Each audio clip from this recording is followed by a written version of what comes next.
Welcome back, everybody. Welcome. This is, hold on a second, Joey, producer. Yeah. Yes. Thoughts? No, feelings? things are fine. We're definitely streaming that We love entire you. time. I didn't just put streaming now, so we're fine. Amazing. Well, now. if you missed it before, folks, this is Happy Jack's actual place, and this is Mausritter RPG, and we are playing the adventure. What about Bob's? Folks, welcome back. This is session 1. Huge, big things last week.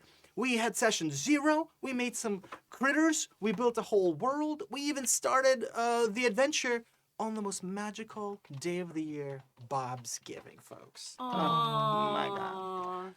I love Bobsgiving. The precious vibes, the cozy vibes. Well, folks, before we jump back in, let's meet once again our players and our mice. Folks, go around the table, please, and introduce yourself. Introduce your little mouse. Starting with, let's see, let's toss it this way. Hey everybody, this is Bill, and I'm playing Bob 303. We don't know where Bob's from, but it looks like maybe some things have happened to him. Show hands. He's had a rough little life so far. He's a tough little fella. It's hard out there for a little mouse. It is. It's not easy. It's not It's easy. hard out there for a pip. It is. All right. was- All right, folks. He's I was here. cooking, but you were already ready to serve. That's right. See, that's what happens when you're prepared. Mm-hmm. Thank Must you, be Joey. nice, Joey. Must be nice. Mhm. Terry. Oh my gosh, hi out there in podcast land. And, what am my name? Oh, my name is Terry Campbell. Thank you so much. Hi, guys. Hello. Happy to be here. Happy to be in studio this week. Last week for session 0, I was magically brought forth from another realm, spirited in, and it was very delightful to be part of chat, to be a part of the show. Incredible. And I got to create this wonderful little Bob, SOCKS, affectionately known as Bobby Socks, for those of you who are part of the wordplay party with me, if you will. Always got to have some sort of pun. We love it, right? Yeah. Brilliant. Punishment or puns. Either way, into it. Uh-oh. Either way, it's fun. I like it. Kai. Hi, everyone. I'm Kai. I use he, they, and she pronouns. And Terry and I cannot occupy the same airspace, apparently. So I am coming in remote to you this week. So if I sound a little different for you podcast listeners, that's what's up. But I'm well. Everything's fine. And I'm here to play Bobbin Lure, who is a river crewman mouse who likes water things, and his lovely raft, Gertrude. Joey? Oh, hi. I'm Joey, he, him, and I am playing the mouse with a heart full of adventure, Bob Hope. Aww. Leatherworker by day, adventurer by night, in his heart. I'm so He's a obsessed. wonderful aviation expert. Just like the original Bob Hope, actually. Honestly, correct. And I respect the bit so hard. And folks, I am Artem. My pronouns are he, they, and I will be your mouse keeper today. Your Bob among Bobs, I suppose. So welcome back, everyone. Today's session, just a little rundown for what we're going to be doing today. We're going to do a little recap of what happened last week. Then we're going to just dive right into where we left things off. And audience members, we're also going to be introducing a few new mechanics today during gameplay. So we're going to be learning some new things, folks. And I was just mentioning to the cast before we started, in a couple of sessions, literally all of you out there are going to get your diplomas in the mail. They're going to say official Mausritter State University, because it's a public school. Sure. As it should be. And we're all going to be experts. So, but today we'll be introducing a few new mechanics, and we'll see what the adventure takes us from there. You know, we have so many things in store. So, folks, without further ado, let's pick up where we left off last week. We had a gorgeous day of celebrating Bobsgiving, and as we kind of went around this precious, cozy, floral, sweet, woodsy village of Bob's, we met Bob Hope, who was working the family leather stand. We met some city guards who had there's romance in the air. the holidays bring that about, and we even had the city guards propose to each other on a romantic raft lake ride, Oh my gosh. provided by, of course, Bob and Lore. And as that romantic scene was happening, we also met Bob 303, who was picking up the most precious stones to give to all of Bob 303's favorite people, chief among whom was, of course, his one of his favorite people, Bob Moss. Yeah, Bob the Moss, painter. of course, Yeah. who told him, "Hey, man, Happy little. it doesn't, Happy little accidents. it doesn't have to be perfect. No. That it's run perfect that you just did the on way that, it I'm is." sorry, I was crying. I was laughing so hard listening to that. So Oh good. my gosh. It was so lovely. Obsessed. And so we met those folks. We also had Terry coming in via the spiritual realm, and their character, Bobby S-O-K-S. Yeah, pretty close. S-O-C-K-S. It's S-O-C-K-S, a.k.a. Bobby Socks, was... well, we'll come back to them in a second, what they were doing. Sure. But as the celebrations were winding up, we found ourselves beholding Elder Bob, who took the stage for the annual Giving of Thanks, which happens on Bobsgiving. Everybody in the town was given thanks. We got shout-outs all around to all the different different characters. And as Bob Hope took to the stage to unveil with a flourish the traditional massive hunk of hard cheese, as the rallying cry of hard cheese, hard cheese, hard cheese went hard up. cheese, hard cheese. Bob Hope completely ate ass and ripped the wax paper, not quite successfully opening it with a beautiful flourish, but opening it nonetheless. And then a gasp and more gasps went up. And for a second, Bob Hope was filled with despair. Did Bob Hope completely ruin the wax? Yes, but that's not the problem. Wow. The problem was that an unconscious mouse from the town of Steves flopped out from the top of the cheese. And that's where we left off last week. So we're going to pick right back up there. But for a moment, we're going to just sort of freeze frame on that scene as we kind of actually go back in time for a little bit, and we pivot to a little bit earlier in the day. And we find ourselves with Bobby, S-O-C-K-S, Bobby Socks. Bobby Socks. Hey, what's up? Hey. Hi guys. How's just it going? just hanging out, making pies, picking fungus. There's a lot of them among us, so had to go out there and do what I got to do. And then we dice them up, slice them, and then we'll put them in the pie. Now, there's certain kinds of fungus that are good for you and some that are not good for you. So we got to make sure they're all the good for you ones that go in there. And then there's some that are the feel good for you. And that's what we also want to make sure we have for Bobsgiving. Now. Amazing. Mm-hmm. And so, Bobby Socks was cooking up Yeah. some pies throughout the day. Yeah. What is the meaning of Bobsgiving to Bobby Socks? Oh, I think I mostly got to the fact that it's about pie. Is it supposed to be about something else? I'm sorry. No, it could be about whatever makes you happy. That's the thing I am absolutely most grateful for. I think that that's the thing that makes the world go round for me. I'm often hungry and I'm ready to bake. Well, as I recall, you had mentioned that Bobby Socks had heard some rumblings up the spring. Oh, yeah. I was down by the water. Mm-hmm. Okay. Whew. And you didn't hear it from me.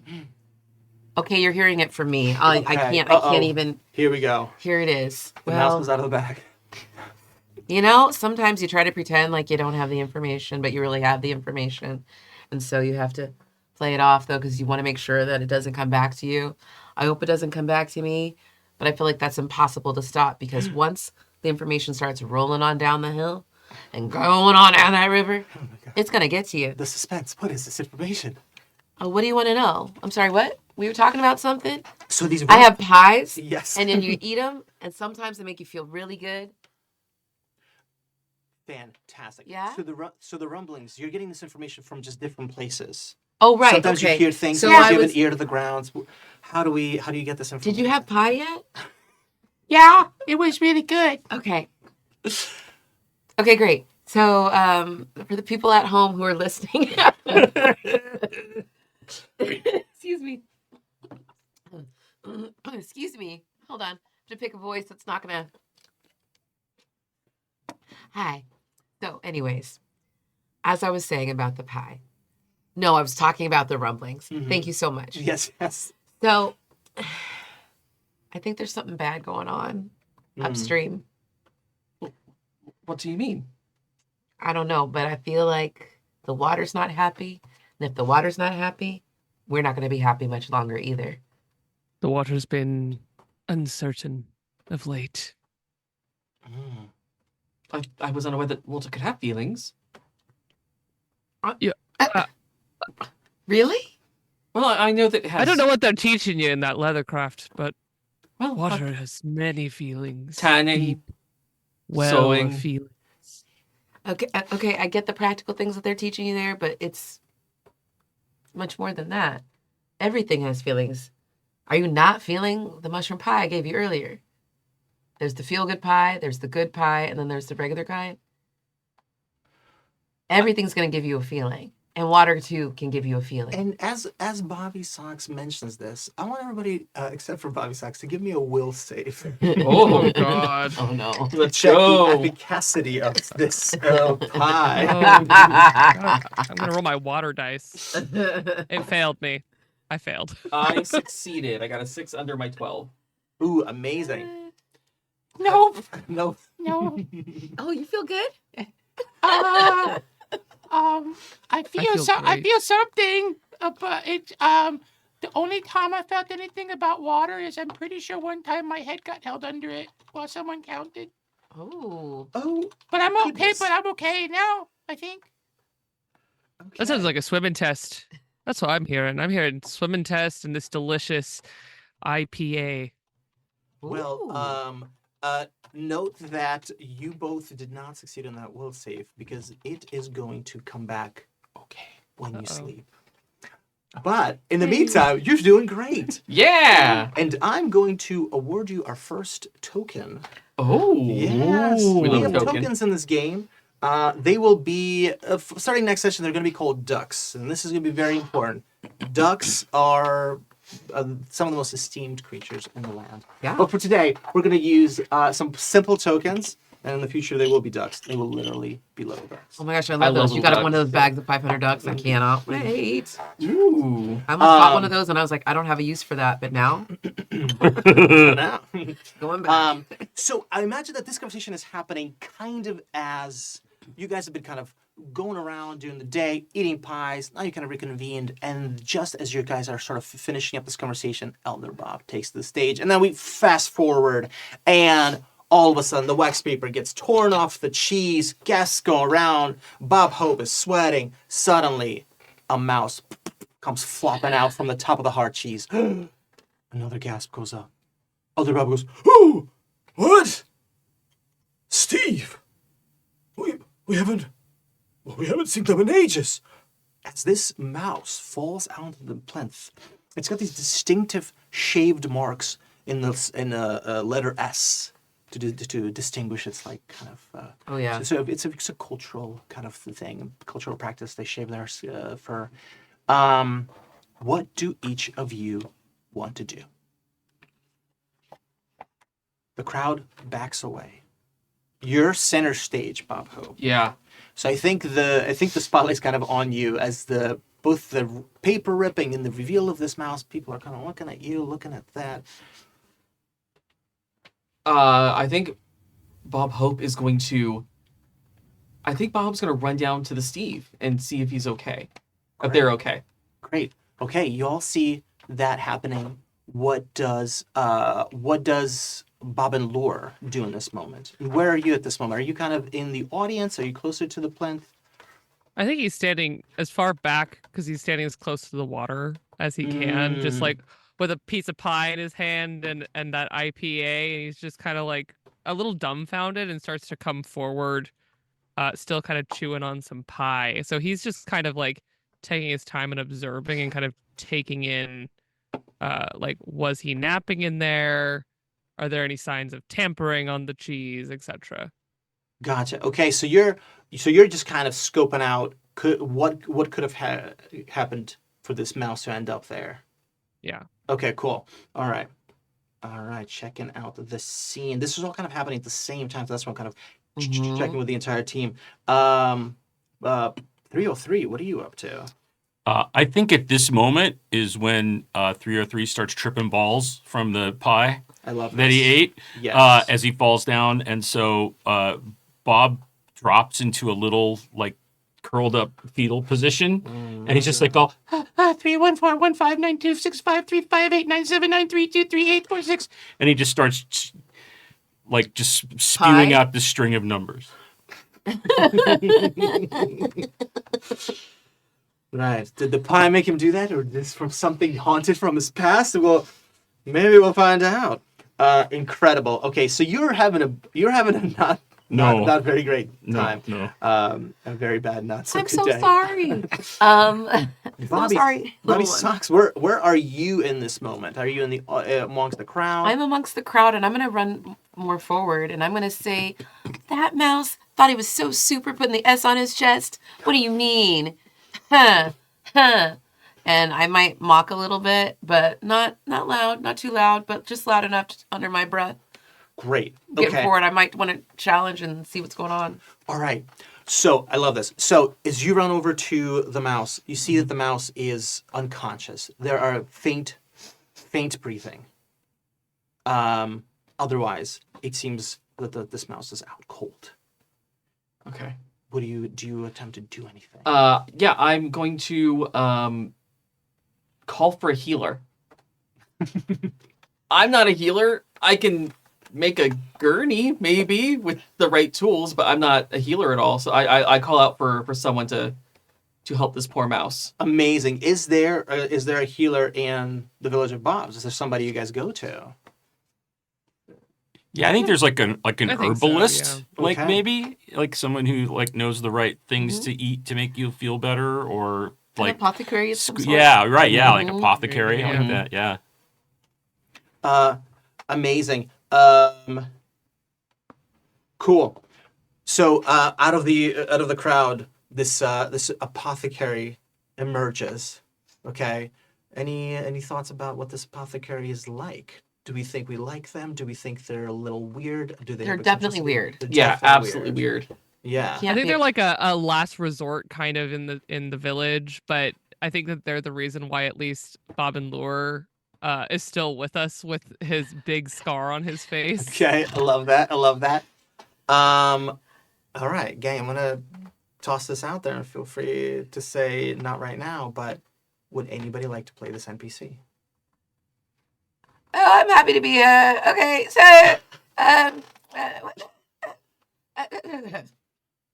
clear through, make way.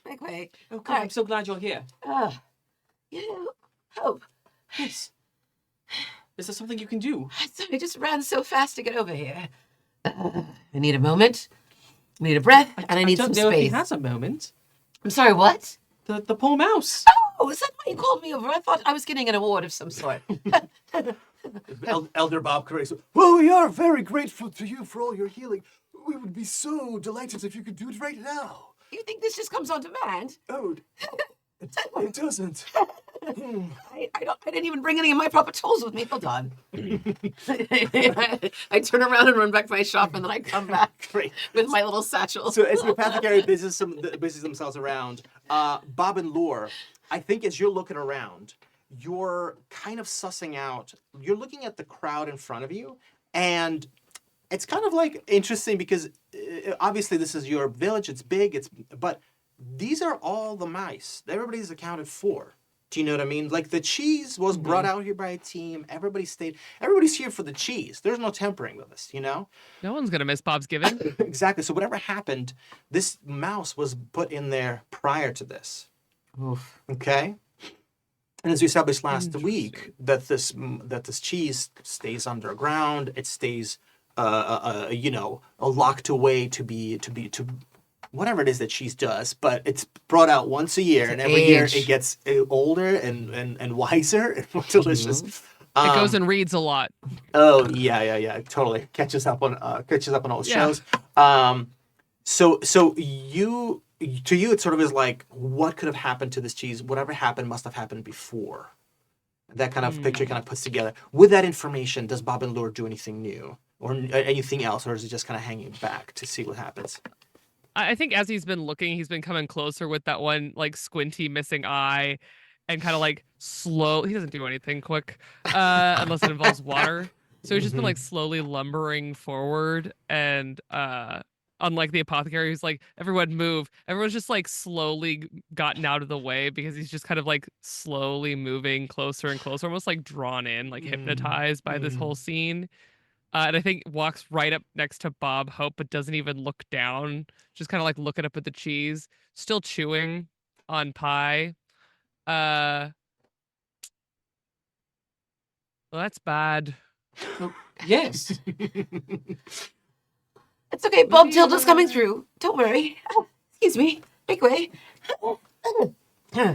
Okay. Oh, here, let me help you. And he's just gonna like bend over. And I think he's kind of like for a mouse, he's quite large. And so he's gonna like, I think, try and pick up the Steve to like help the apothecary. Not, don't do this for real first aid, everyone listening at home, but like he's gonna go and like try and help the apothecary get better access to this Steve.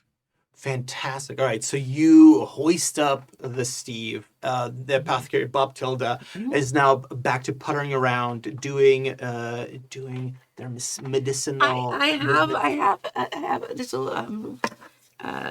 pestle and got some herbs I've got to put in. Hold on. Right, did I bring everything? Might I have a little bit of the cheese to maybe help with this process? Oh yes, of course. Yes, absolutely. And the cheesemonger in town, Bobby goes, well, of course, for the apothecary, anything you ask for, Bobsgiving, if this would help. Chugs off a nice little chunk for Bob Tilda, so that Thank you. I'm gonna add just a littlest piece into the into the poultice. the piece that almost looks invisible. That's right. Into the mix. And then this will help him heal. It'll help him heal. It will absolutely help him heal. So you know what's wrong with him then? Oh, he's passed out. Yes. So I'm going to try to wake him up. Too much cheese, perhaps. Amazing. So as Bob Tilda is going about this, Bobby Socks, you said you're kind of getting more focused and kind of moving forward. Yeah. Bobby Socks, as you're kind of start looking at this and getting more focused, what you're noticing is those rumblings, those like, you know how you pick up the little rumblings when you buy the string? You're kind of hearing more buzzing. The rumblings are kind of coming from all over the place. Guys, I do not know if it's the pie or if this is real, but everything is really loud right now. When I mean everything, I mean everything. Do you feel it? I'm sorry, I can't hear you. I'm helping the doctor with the Hope, feed. I need you to come over here for a moment, please. Will he be okay? Yes. I've got him. Yes. Hold on. Let me put okay, I've got these special salts I'm going to put under. Sniff the salt, little one. Oh, sorry. You meant the it's Steve. probably good for you too. You look like you could use a little waking up as well. All right, is everybody snorting salt up there? Bob Hope, you come over to help out with this as well? I'm going to cut over to Bob 303 for a second. Oh no. Bob, you're having a very bad, not good day all of a sudden.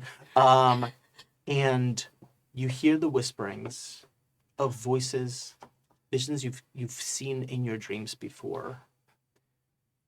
They only come to you as visions, but they always identify themselves as 301 and 302. Are you there? Where are you? I'm in the village. Where are you? Where? In the dark? I remember the dark. Do you see any lights? No, it's very dark. It's the opposite of light. It's dark. Oh, It's really cold. yeah. Can you get out? Can you get away? I don't know. Are you coming back soon? Back? Yeah, back. Back where? Here. Are you coming back? Coming back to... I don't don't remember where back is, but you should come here. It's nice. Oh, I think if we try to leave, it'll not be good. We haven't seen 300 in a long time.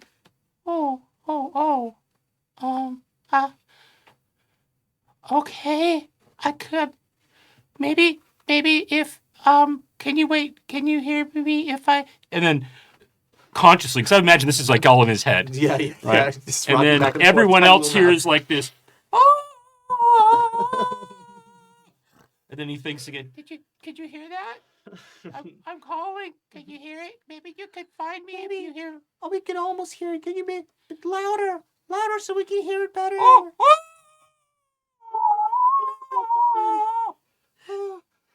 why did you leave us, 303? It's been so sad.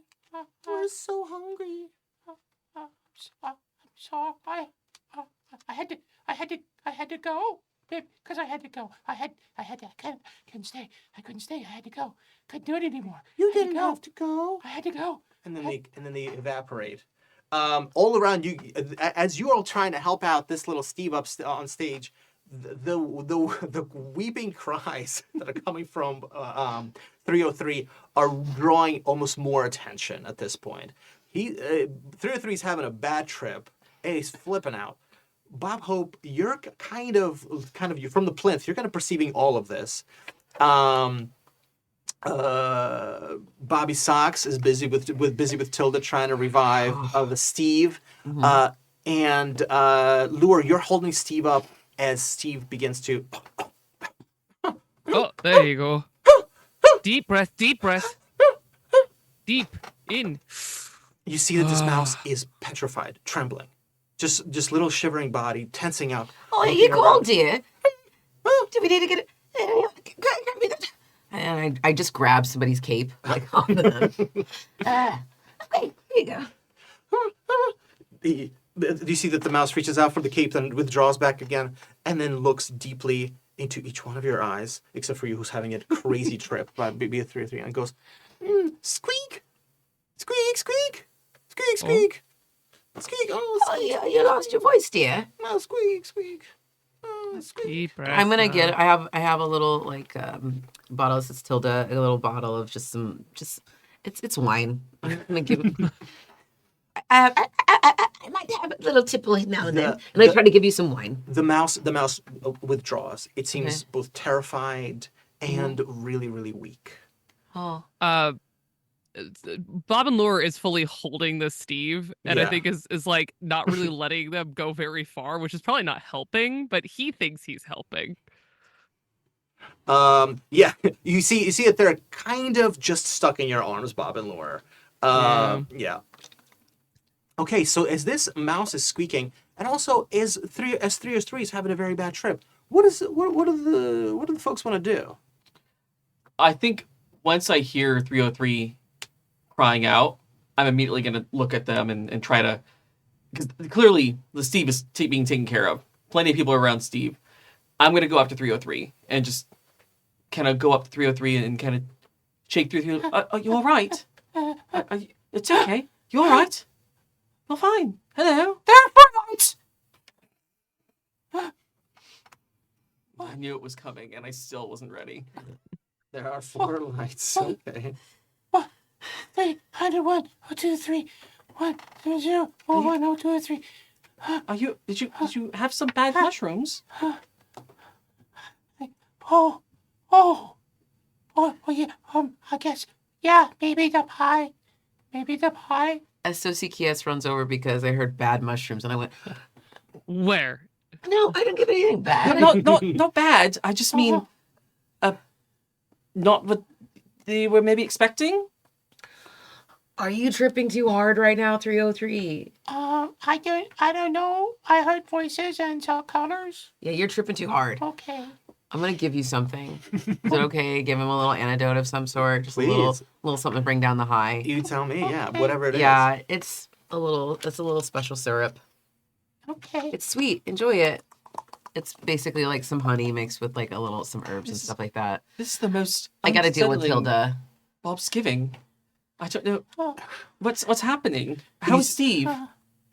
You see, Elder Bob is also a little perturbed. It seems Tilda's kind of wrapped up with and seems to have gone on her way.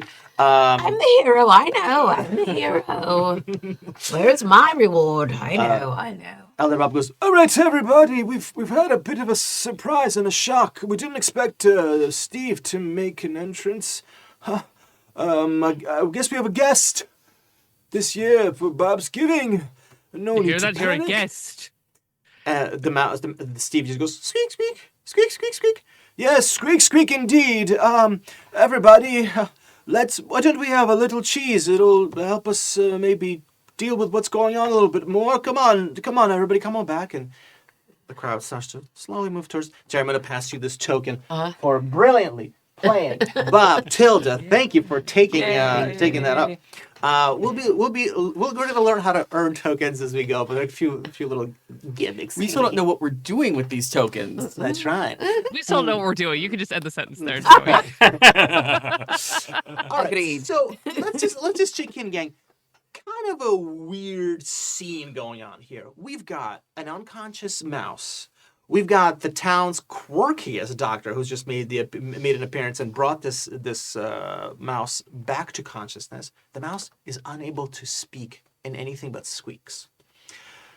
The rest of the Bob populace is very, very concerned. Bob Hope, it seems like you're really clued into the fact that people are that critters are disturbed. Bob and Lore seems to be feeling a bit I don't know, harder to really to ruffle their composure, but nonetheless seems to be curious. Strong constitution. Speaking of which, Sailor Bob 303 constitution. less than Not so. a strong So we got constitution. a mouse is tripping. This is a weird scene, and as Elder Bob is trying to bring everybody back together, you guys hear a chilling scream come from across the plaza. It immediately chokes the air in the plaza as every mouse, because the scream is somebody going, Snake!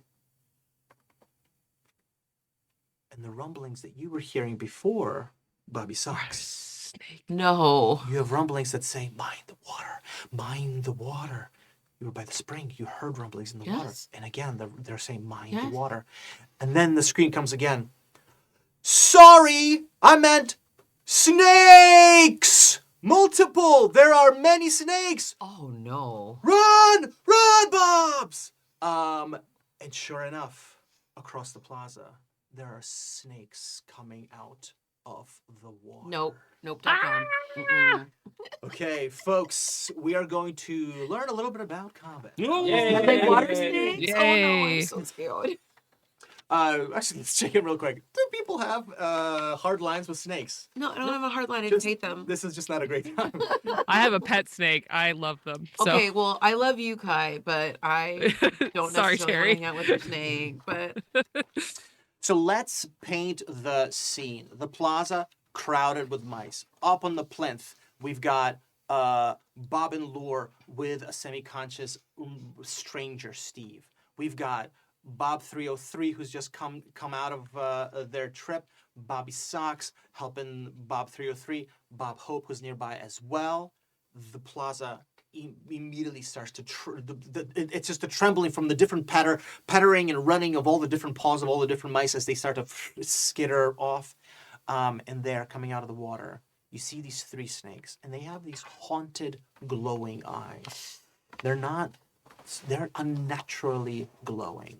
Three snakes. One of them rises up and seems to just immediately head towards the center of the plaza. The other two kind of splinter off and just go searching around, zipping through the different burrows, the little nooks, just seeming to looking for prey anywhere they can find. Things are looking a little weird and intense. So let's learn about combat, folks. First thing we're going to do, combat in a Mausritter is fast and it's furious. Fast, furious family. All right. So to start things off, we're gonna need to roll. I did watch Fast and Furious 1 last week. Sorry. Anyway. Classic. Again, classic. Honestly? I was like, wow. Family. Has Reese it doesn't hold up. It doesn't hold up. Incredible acting. That's all I have to say. Anyway. So the way It combat sure works, needed it. the way combat works in Mausritter is that we're all gonna roll a dexterity saving throw right now. Dexterity saving throw is our initiative. It's just gonna let us figure out where we go in initiative order. And essentially, the way it works is if the enemy combatant also succeeds in their dexterity saving roll, and you fail in your dexterity saving throw, then you go after them. That's it. If you succeed in your dexterity saving throw and they also succeed, you go first. Kind of the preference is always to the players. So everybody take a d20 dice and go ahead and roll it. And you just need to hit your dexterity number or under and let me know. Fail. Succeed. Okay. Oh, succeed. Ooh, okay. So we've got a succeed from Hope. We've got a succeed from Socks. Let's see how the snake is probably something is keeping the snake from being focused. It did not succeed, so the preference goes to the mice. So despite failing, Lure, you're still there. And how did Bob? Oh, I failed. Oh, you failed. I failed. That's all right. The snake failed I'm too. so worried about you. I'm worried about Bob. Worried about Bob. The snake rolled a dreaded 20, which is actually the worst thing you can roll. Uh-oh. Okay, perfect. So that means you guys will all get to do something before the unstoppable onslaught of a snake arrives to figure out how things work here. Great. So, the snake is coming. The snake is a certain distance away. We're gonna do total theater of the mind here. It's by the lake. I'm gonna ask Bob and Lure, who's kind of our resident lakeside, dockside master. How far is the lake from the main plaza? It's probably a 2-minute walk at Bob and Lure speed. So it's probably if they travel 12 inches per minute. Fantastic. So it's like a couple feet. Okay, great. I love that. All right. So we're going to say that all the snake is going to need to just completely travel the entire time to catch up to you guys, which means that you guys can also close the distance, get up to the snake, and it will also be able to possibly take an attack if that's what you'd like to do. All right. So we're going to say things are pretty close to each other here. So once we've placed of initiative, you basically get to move and take an action. Really straightforward. Okay, your move is just that. Your action could be anything from attacking, using magic, talking, performing some kind of a feat, etc. You tell me what it is, and we'll figure out if it works. Also, the way I like to run combat in this game is I do team spotlight, which is sort of like the way we just did it before, but I'll ask each one of you what you want to do, and then we'll resolve everything at the same time. And the idea here being is that things are happening moment to moment very quickly. Mhm. So sometimes there's the benefit of like, oh, this person just did something. By the time it gets to the fourth person in a round, they're like, well, I saw that these other things didn't work. But here you guys are kind of discovering in the same moment what works and what doesn't, right? Cool. All right, gang. With that being said, since you guys are all going before the snake, anybody's ball game. If anybody has an idea of what they want to do, just call it out. There's nothing, we're not really going to be precious about who goes first again, because we're all going to go at the same time. All right. Snake is by the lake. It's going to you can get up to the snake if you'd like to. All of the other Bobs in town are skittering along, running off to the little market stalls, diving into their houses, just trying to get out of the way, trying to clear the stage. But remember, there are 2 more snakes that are just crawling through the town looking for prey. Bobs, what are we doing? I'm assuming it would take an action to don any armor.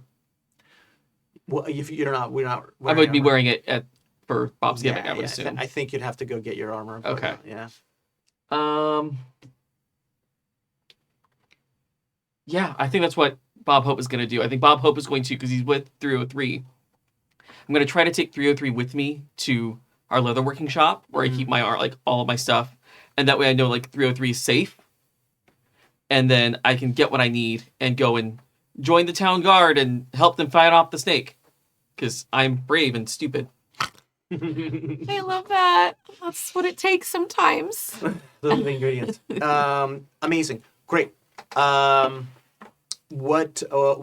Who's next? Who I call out a thing that you want to I'm do? definitely gonna try to poison the snake Hell yeah. because why not?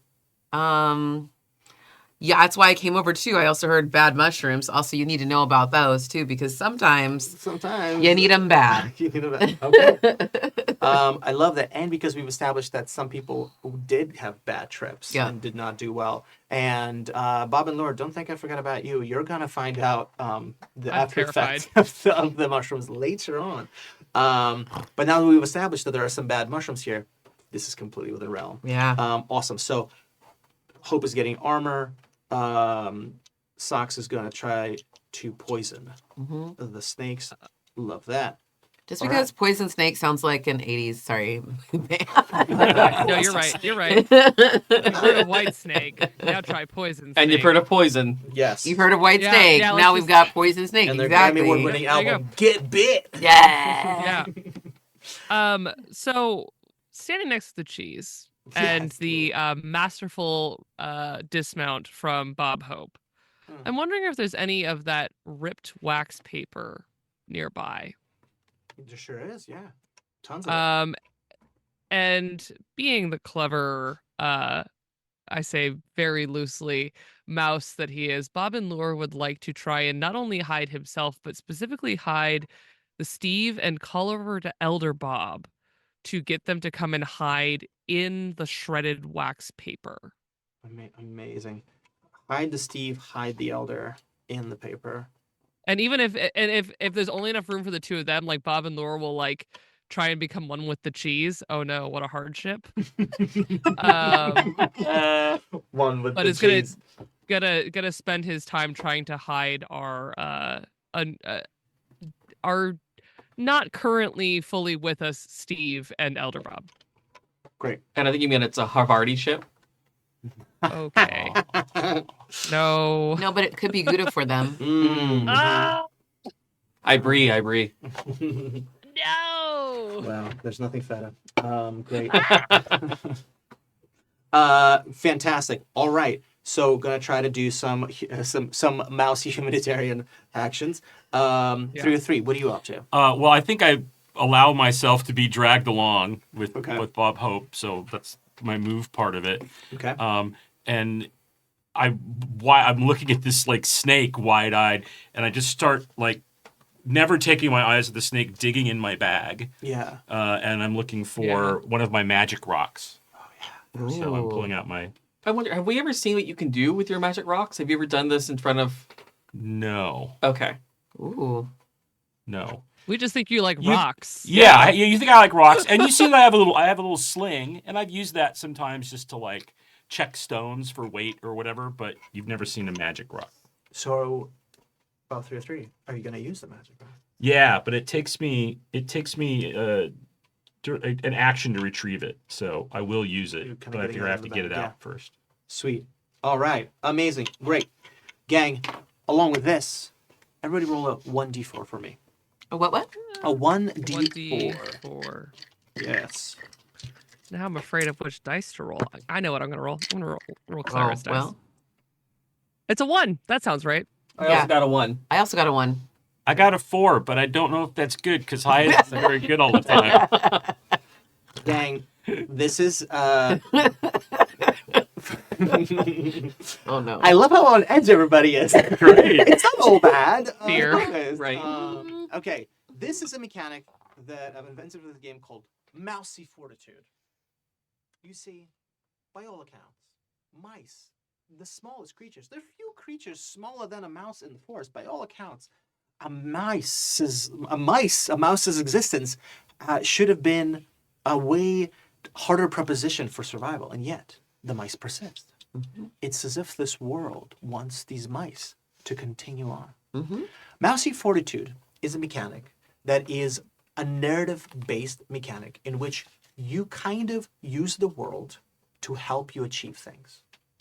How the way that mechanically works is we have 1 + 1 + 4, we rolled 6, plus you guys got 2 tokens before Altogether, we have 8 tokens. These are community tokens. These are community mice. Mice, mouse. Gosh, the plural is so Mies. Mises. dang English. Mises. This is your Yeah. mousy fortitude tokens. You have 8 of them right now. Wait, do we have 9? Because we have 1, 2, 3, 4, 5, 6, 7, 8, 9. Yeah, I think you've got to count Kai's You forgot one. to count Kai's. Oh, 1. plus Kai's 1. Okay. Yeah, yeah, Oh, yeah. the nice 9. Yeah. Thank you. Yeah. Yeah. English and math are my least strongest suits. Thank you. It's all good. We've got 9 mouse fortitude tokens. Like the listeners at home are like, what is this guy's problem? All right, so we've got 9 tokens. You can spend a token at any given moment to reroll any roll. Any roll per. This is going to get a little tricky, but just follow the phrasing. Say Bob Hope wants to do that flourish with a plum, but then, as we saw, eats ass and does not do well at it. And you say, I want to re-roll it. You re-roll it. You eat ass again. At that point, other people can weigh in and say, hey, Bob Hope, would you like me to spend a token on your behalf to allow this moment to happen again?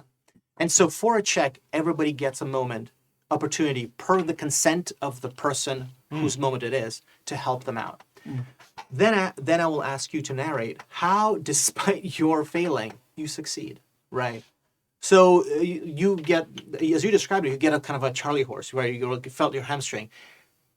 And then yet somehow maybe the wax of the paper slides under your paw and it turns into a beautiful pirouette and nobody doesn't even know, and no one even notices that you had a hamstring. Somehow the world lets you, accomplish that thing. It's as if you're falling off of a cliff and suddenly, a root presents itself from the falling debris, So narratively, you guys will kind of describe how you succeed. So it's a narrative tool. We all use these tokens together, and the way they mechanically play out is that you get to re-roll a roll. So far, so good? Yeah. Amazing. Okay, so you've got 9 of them. Here we go. Let's put up to use. Okay, let's resolve all the stuff that we got going on here. All right. Hope, you and Bob, 303, you dash over to the leatherworking stand. You find that beautiful armor. Describe your armor a little bit for us. Yeah. So it is leather armor that I've embossed with, again, kind of like the jerkins that I sold to the 2 guards, with different aspects of the different stories of our village. The fairy tales, different like heroic tales, and I also grab my sword that I've kept there as well, just in case of emergency. And it is a piece of kind of like a sharp piece of quartz that's been wrapped in a leather hilt. Fantastic. Gorgeous. Yeah. So it's a fun little crystal sword for a little mouse boy. And yeah, I love so that so I much. throw the armor on, and I also have a shield, which is a button that's been wrapped in leather. Has 303 ever seen you in all of your duds? I don't think so. I think you might have seen me like practicing with like a stick, but like this is something I kind of keep hidden because I don't necessarily want my family to know because but this is important. And you're pulling out your rock. So this is like a mini montage of you guys getting ready to do something. Yeah, right. Suit it up. That's right. Yeah. Yeah. Superhero suit up moment. Yeah, like Bob Hope's getting all suited up, gear everything, and I just like reach in and like pull out a rock in a little like leather sling. That's my suiting up. Yes, and it's another sling that Bob Hope made. Yes, for you. yeah. This So- you recognize the sling yeah. you made for me. You got the glowing rocks ready to go. You've got your sword and board. The knight is born again. Do you guys have a cool thing you guys say? I think No. I don't think he. I don't don't Bob think Hope's that cool. Do you have anything that's uncool that you guys say? Yeah, yeah, That was yeah. about to Well, be- There you go, all there the it is. time, Yeah, like, yeah. In the game, in real pressure. life, all the time. I think the thing that maybe Bob would notice, because you're right next to me, is when I pull out this other stone, it doesn't look like any of the other rocks I have, and actually what it is like a tiny little BB. It's like a little metal orb that seems to like almost glow a little, maybe, or maybe it's glinting off the light. It's hard to tell, but it's not like all his other rocks. It's like, but it's obviously not stone. It's like a little metal sphere. Are you sure it's gonna do anything against that snake? Yeah, I think so. Yeah. Yeah, we should like get it. Yes. Into the fire, my friend. And with the screams, get it into the fire. We pan over No. to Bobby Socks. Bobby Socks, Yeah. you're gonna You're gonna attempt to poison the snake. Yeah. Face to face. This thing Yeah. is towering above you. It coiled up on its back. On its back. All of a snake is a back. I'm sorry. It's very hard to describe. But it's as if standing next to a 4-story building. Sure. Looking down at you. Sure. Like a light pole that's way too flexible. Sure. With eyes glowing. No fear. No fear. A little bit of fear. Okay. A little bit of fear. Holy Kind of tall. mushrooms. Okay. But but everybody likes food. Okay, I'm gonna need a little bit of help. I need maybe either it's gonna be Bob Tilda or somebody, but I need like a little like cauldron thing, like just like who's got is the soup on? Is the soup on for this for Bobsgiving? I imagine there was some soup. Absolutely, there was some soup. Okay, yeah. Who was making the soup? Let's give this person let's give this mouse a name. The soup boss. Soup, Bob's your uncle. Bob's your uncle. One word. That's right. You hear Bob's your uncle. Oh, it's a rather weird time for soup, but I can't turn somebody down. No time to discuss it right now. But I need your soup over here. We're gonna. Okay, and as he's like hauling the soup, I'm gonna like I have a bunch of little bad mushrooms that I chopped up that I'm gonna put towards the top. I'm gonna throw them on the top of his soup. I'm sorry. You trying to tell me something about my soup with all these No. ingredients Your you're adding to it? soup is perfect. Soup is perfect. Soup is perfect for Then why are you catching adding this. ingredients to it? Look at the snake over there. We're gonna feed it to him. Oh my god! Oh my god! Drop it. Leave it where you have it. Fantastic. So he drops the soup. Uh-huh. Hey, this one's on the house. I'm gonna go. And he bumps your uncle runs away and leaves the cauldron of soup to you. So I'm gonna say that the snake is focused on you as you were kind of getting closer to with this, Yeah. I think it's like a kind of you trying to lure the snake to the soup. Yeah. I think this maybe is like a will save. Okay, great. The stakes here are that if you fail this, the snake smells out that there's some fuckery going there's on. a And it's going to go to suspect. you. He doesn't realize that it's a beautiful soup that I've made just for him with fresh mushrooms on top. Probably with a little bit of truffle, like we talked about before, right? On there. Truffle. It's all good. What dice am I supposed to roll for So this? you roll a d20 die, Okay, great. and you want to hit your will stat or Yeah. under. Okay. So you want to roll small. No, I want to go big. Just kidding. Nope, I want to go off the table. Hi, guys. That's a bad one. I See ya. rolled too strong. Too strong. Is there another? You don't Hi, want to guys. use mine. No, I don't, because yours is cursed. Yeah, well, let's roll the 14. There we go. Uh-oh. Here we go. Oh, okay, out of the thing. Terry. Nope, that's not great. Would you like to spend mousy 42 Sure. token? Okay, we're down to 8. Go ahead and roll that. Okay. I believe in you. I believe in me too. No, I don't believe in me. Okay. So this is a moment where we're just like in this sort of ethereal moment. Do you want to offer to anybody else to contribute their tokens? I don't need them to do that. I think. I do. But I got you high. But if it did that to me, then maybe it will do it to the snake too. You right. Trip balls. And I love this. And just to be clear, not to get too meta in it, but it is you as players. Yeah. But just for the listeners at home. Can a snake trip ball that has no feet? It can trip over its own tail. That's right. On the coil ball. Coil boss. I forgot. I have seen the Disney's Robin Hood. That's Yeah, right. come on. Also, I've seen my snake trip over itself. It's fine. She's 30. Be nice to her. She's old. Old snake. Okay. So roll again. Okay, Do it. great. Oh gosh, I'm scared now of all these dice. Okay, I believe in you. I believe in you, Dice. You believe. Nope. Oh, Not meant to be, you guys. All right. So we're gonna let the moment go. So 9, 8. So we're down to 7. You're Okay. trying to make us use all of them. I don't want to use any more. I see you over Hey, there. Yeah, we're that's fine. That's trying fine. nothing. Get us all hooked on them. Artem's like, nah, I don't know. They're playing innocent Slow. over there. I'm onto you. I'm just having fun. The snake leans down. Its tongue comes out, laps the surface of the soup, withdraws, and plants its eyes on you. And then with just kind of a really mean-spirited tail, it knocks the cauldron over, spilling the soup all over the place. Hey, I'm not gonna cry over it. You don't want to cry over spilled soup. Fantastic. So the snake is looking at you. Sure. It's gonna take a bite. Gonna bite me? It's gonna bite you. Why? I'm not delicious. You know. My pies are delicious, but I'm not delicious. The snake can't tell. All right. Floppy snocks, looking like a snack. That's true. Okay. Takes a bite out of you. So by the way, there's no roll to hit. You just do damage. Okay. So that's also how combat works. Bites you for 4 points of damage. What? Where does that land your HP at? I was at 10, I believe. So So between you're, a 6. yeah, you're our beefiest mouse. Yeah. By the way, You are the tank. You're the hope. Truly. Last but not least, as this snake bites down on Bobby Socks, we pan over to Lure, who up on stage. Bob Elder.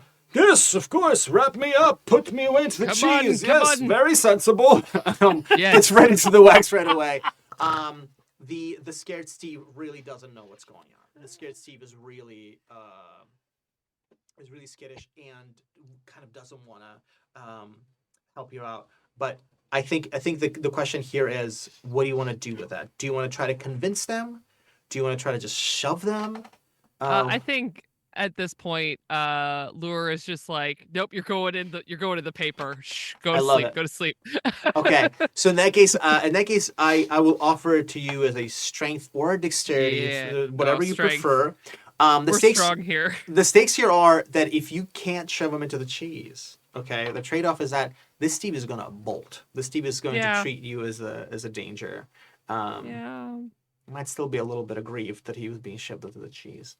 Yeah. Somebody in the chat just said, I guess the snake is just one big foot. This is true. I'm literally 1 over my strength. That hurt me in my heart place. Oof. Token?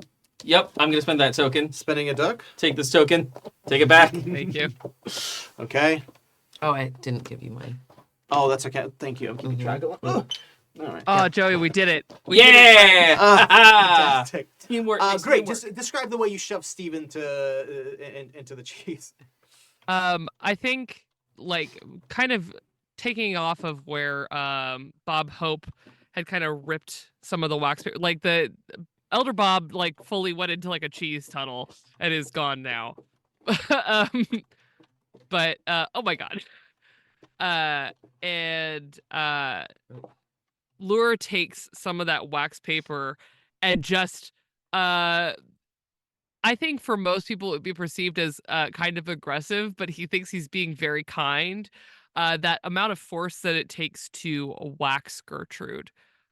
He grabs this poor Steve and just kind of wraps them up very Affectionate quickly. but Like, firm.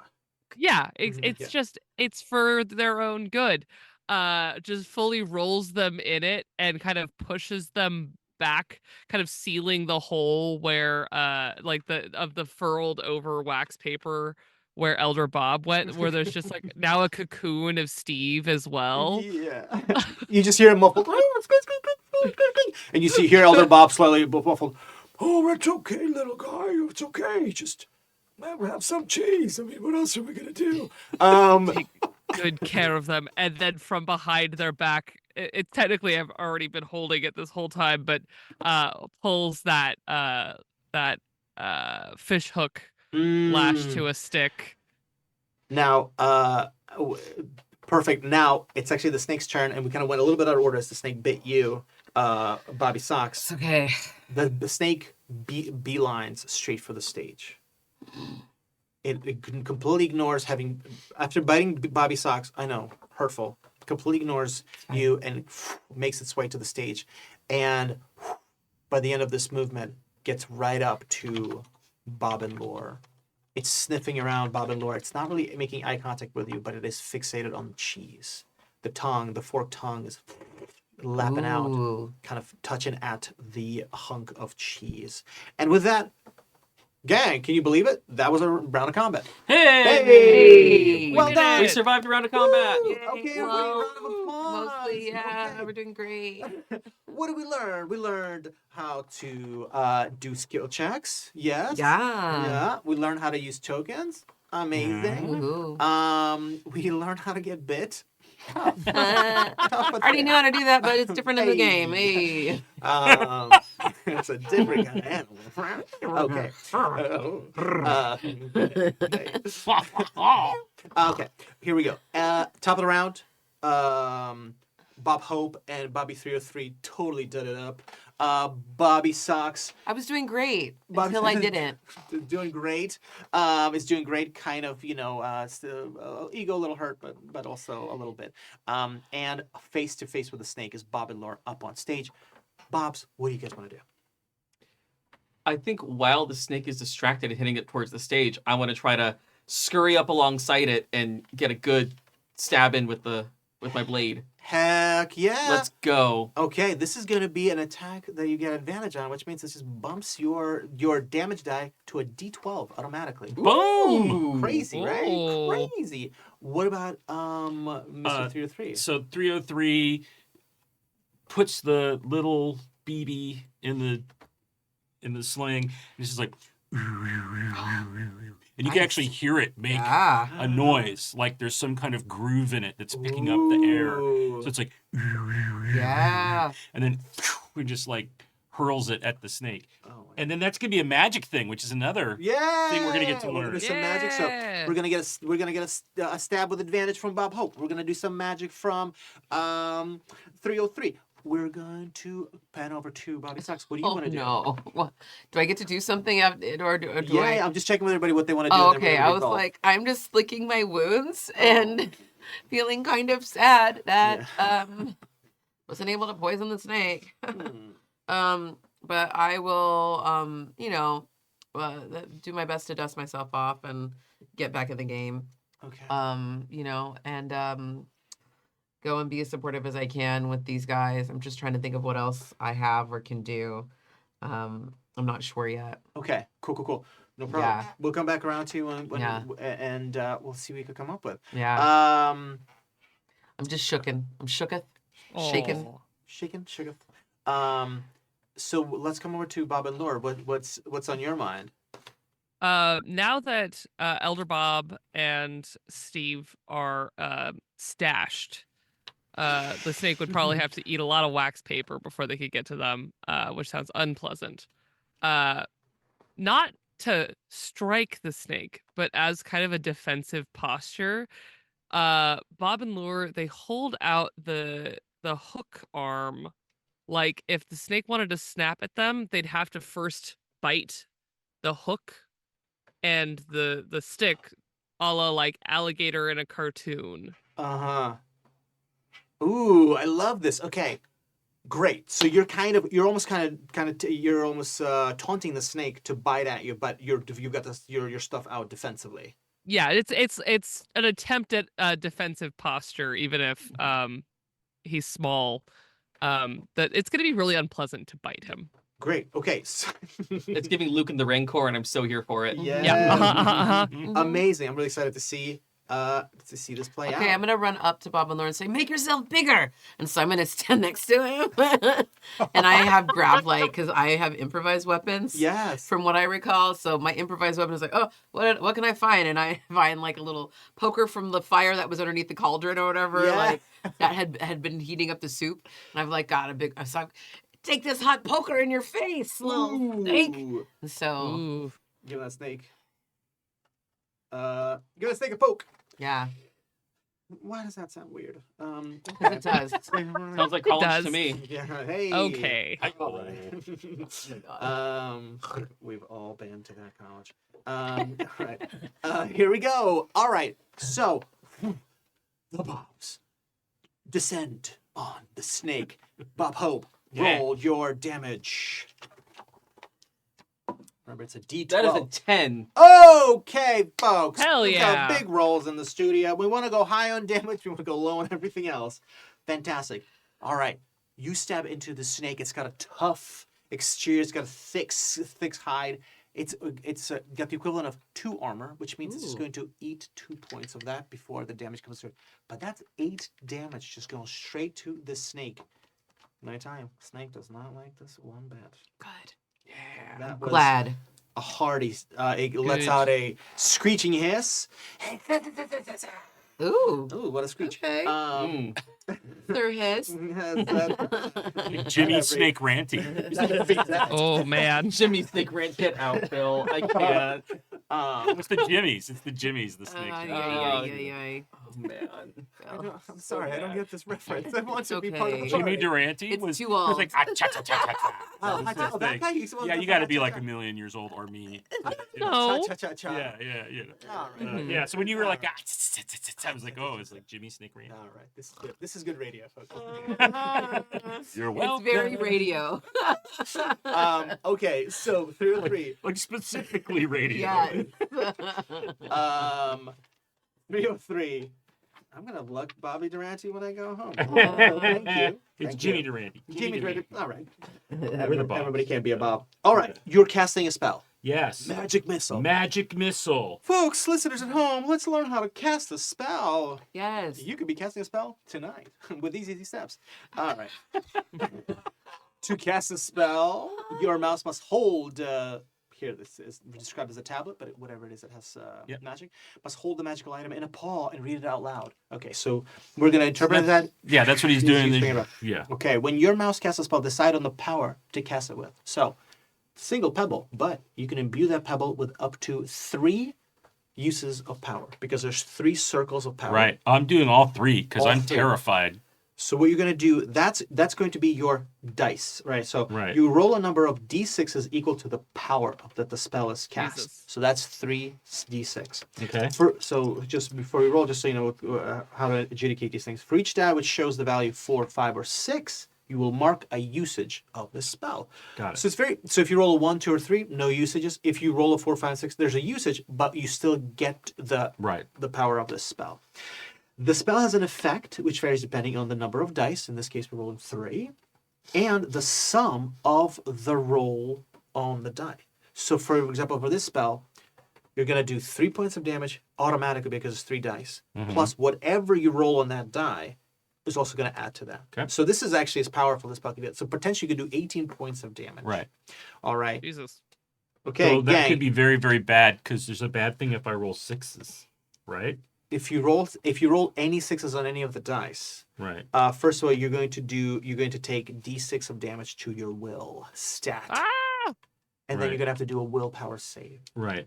And if you can't do that, you will take the drain condition. All right. Let's go 303.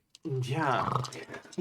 All right. Here we I'm go. concerned. Thread that needle. Thread I'm that so needle. stressed. Oh, Okay, yeah, no, there's. I got 1 6. Yeah. Okay. But I got 13 total.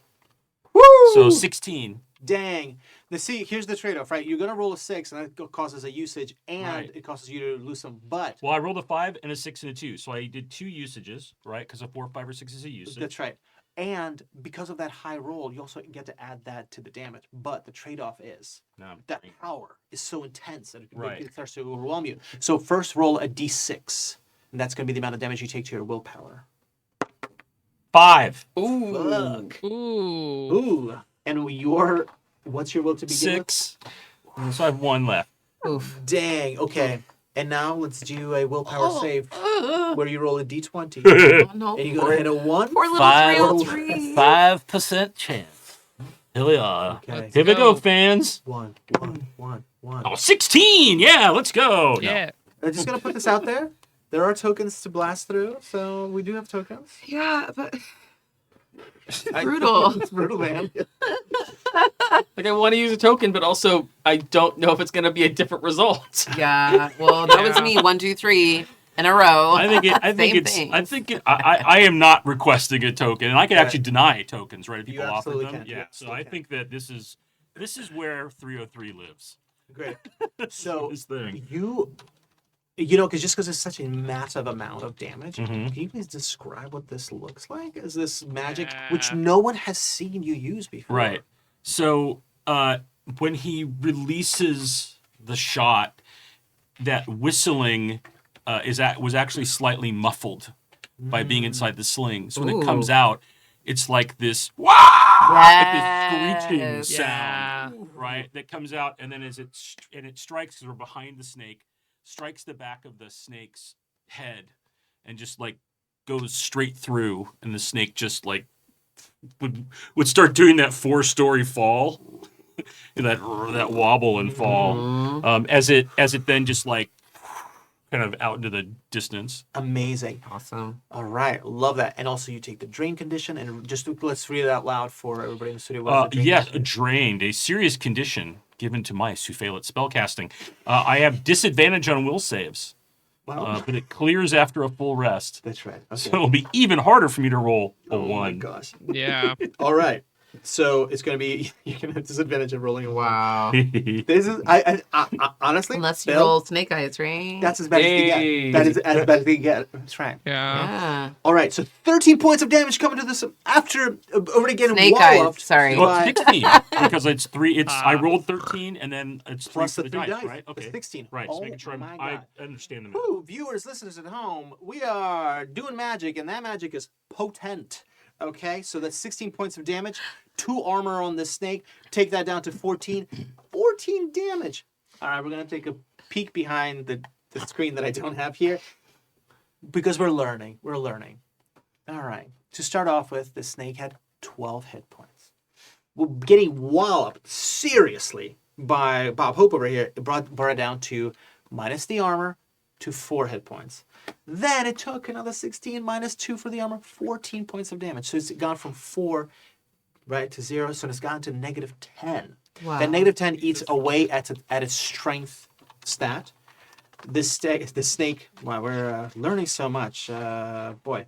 I feel like it's a biology class, but really weird sort of biology class. Its strength is a 12. We've taken 10 out of it, so it's got a 2. Whenever we take damage to our strength stat, we have to do a strength saving throw. So now this snake's strength is 2. It has to roll a 2 or less. Let's see what happens. Ah! Oh, I'm so stressed. It has Yeah. rolled a 16. Hey. Hey. Unless anyone's feeling very masochistic and would like me to roll No. that, you can spell it. No, nobody that's wants to do that. making- I was like, I don't got 16, any that's more fine. tokens. Yep. I Weird. can't, Okay, summon wow. that. Suddenly there's I don't know no her. tokens around. Okay. Bob and Lore, before we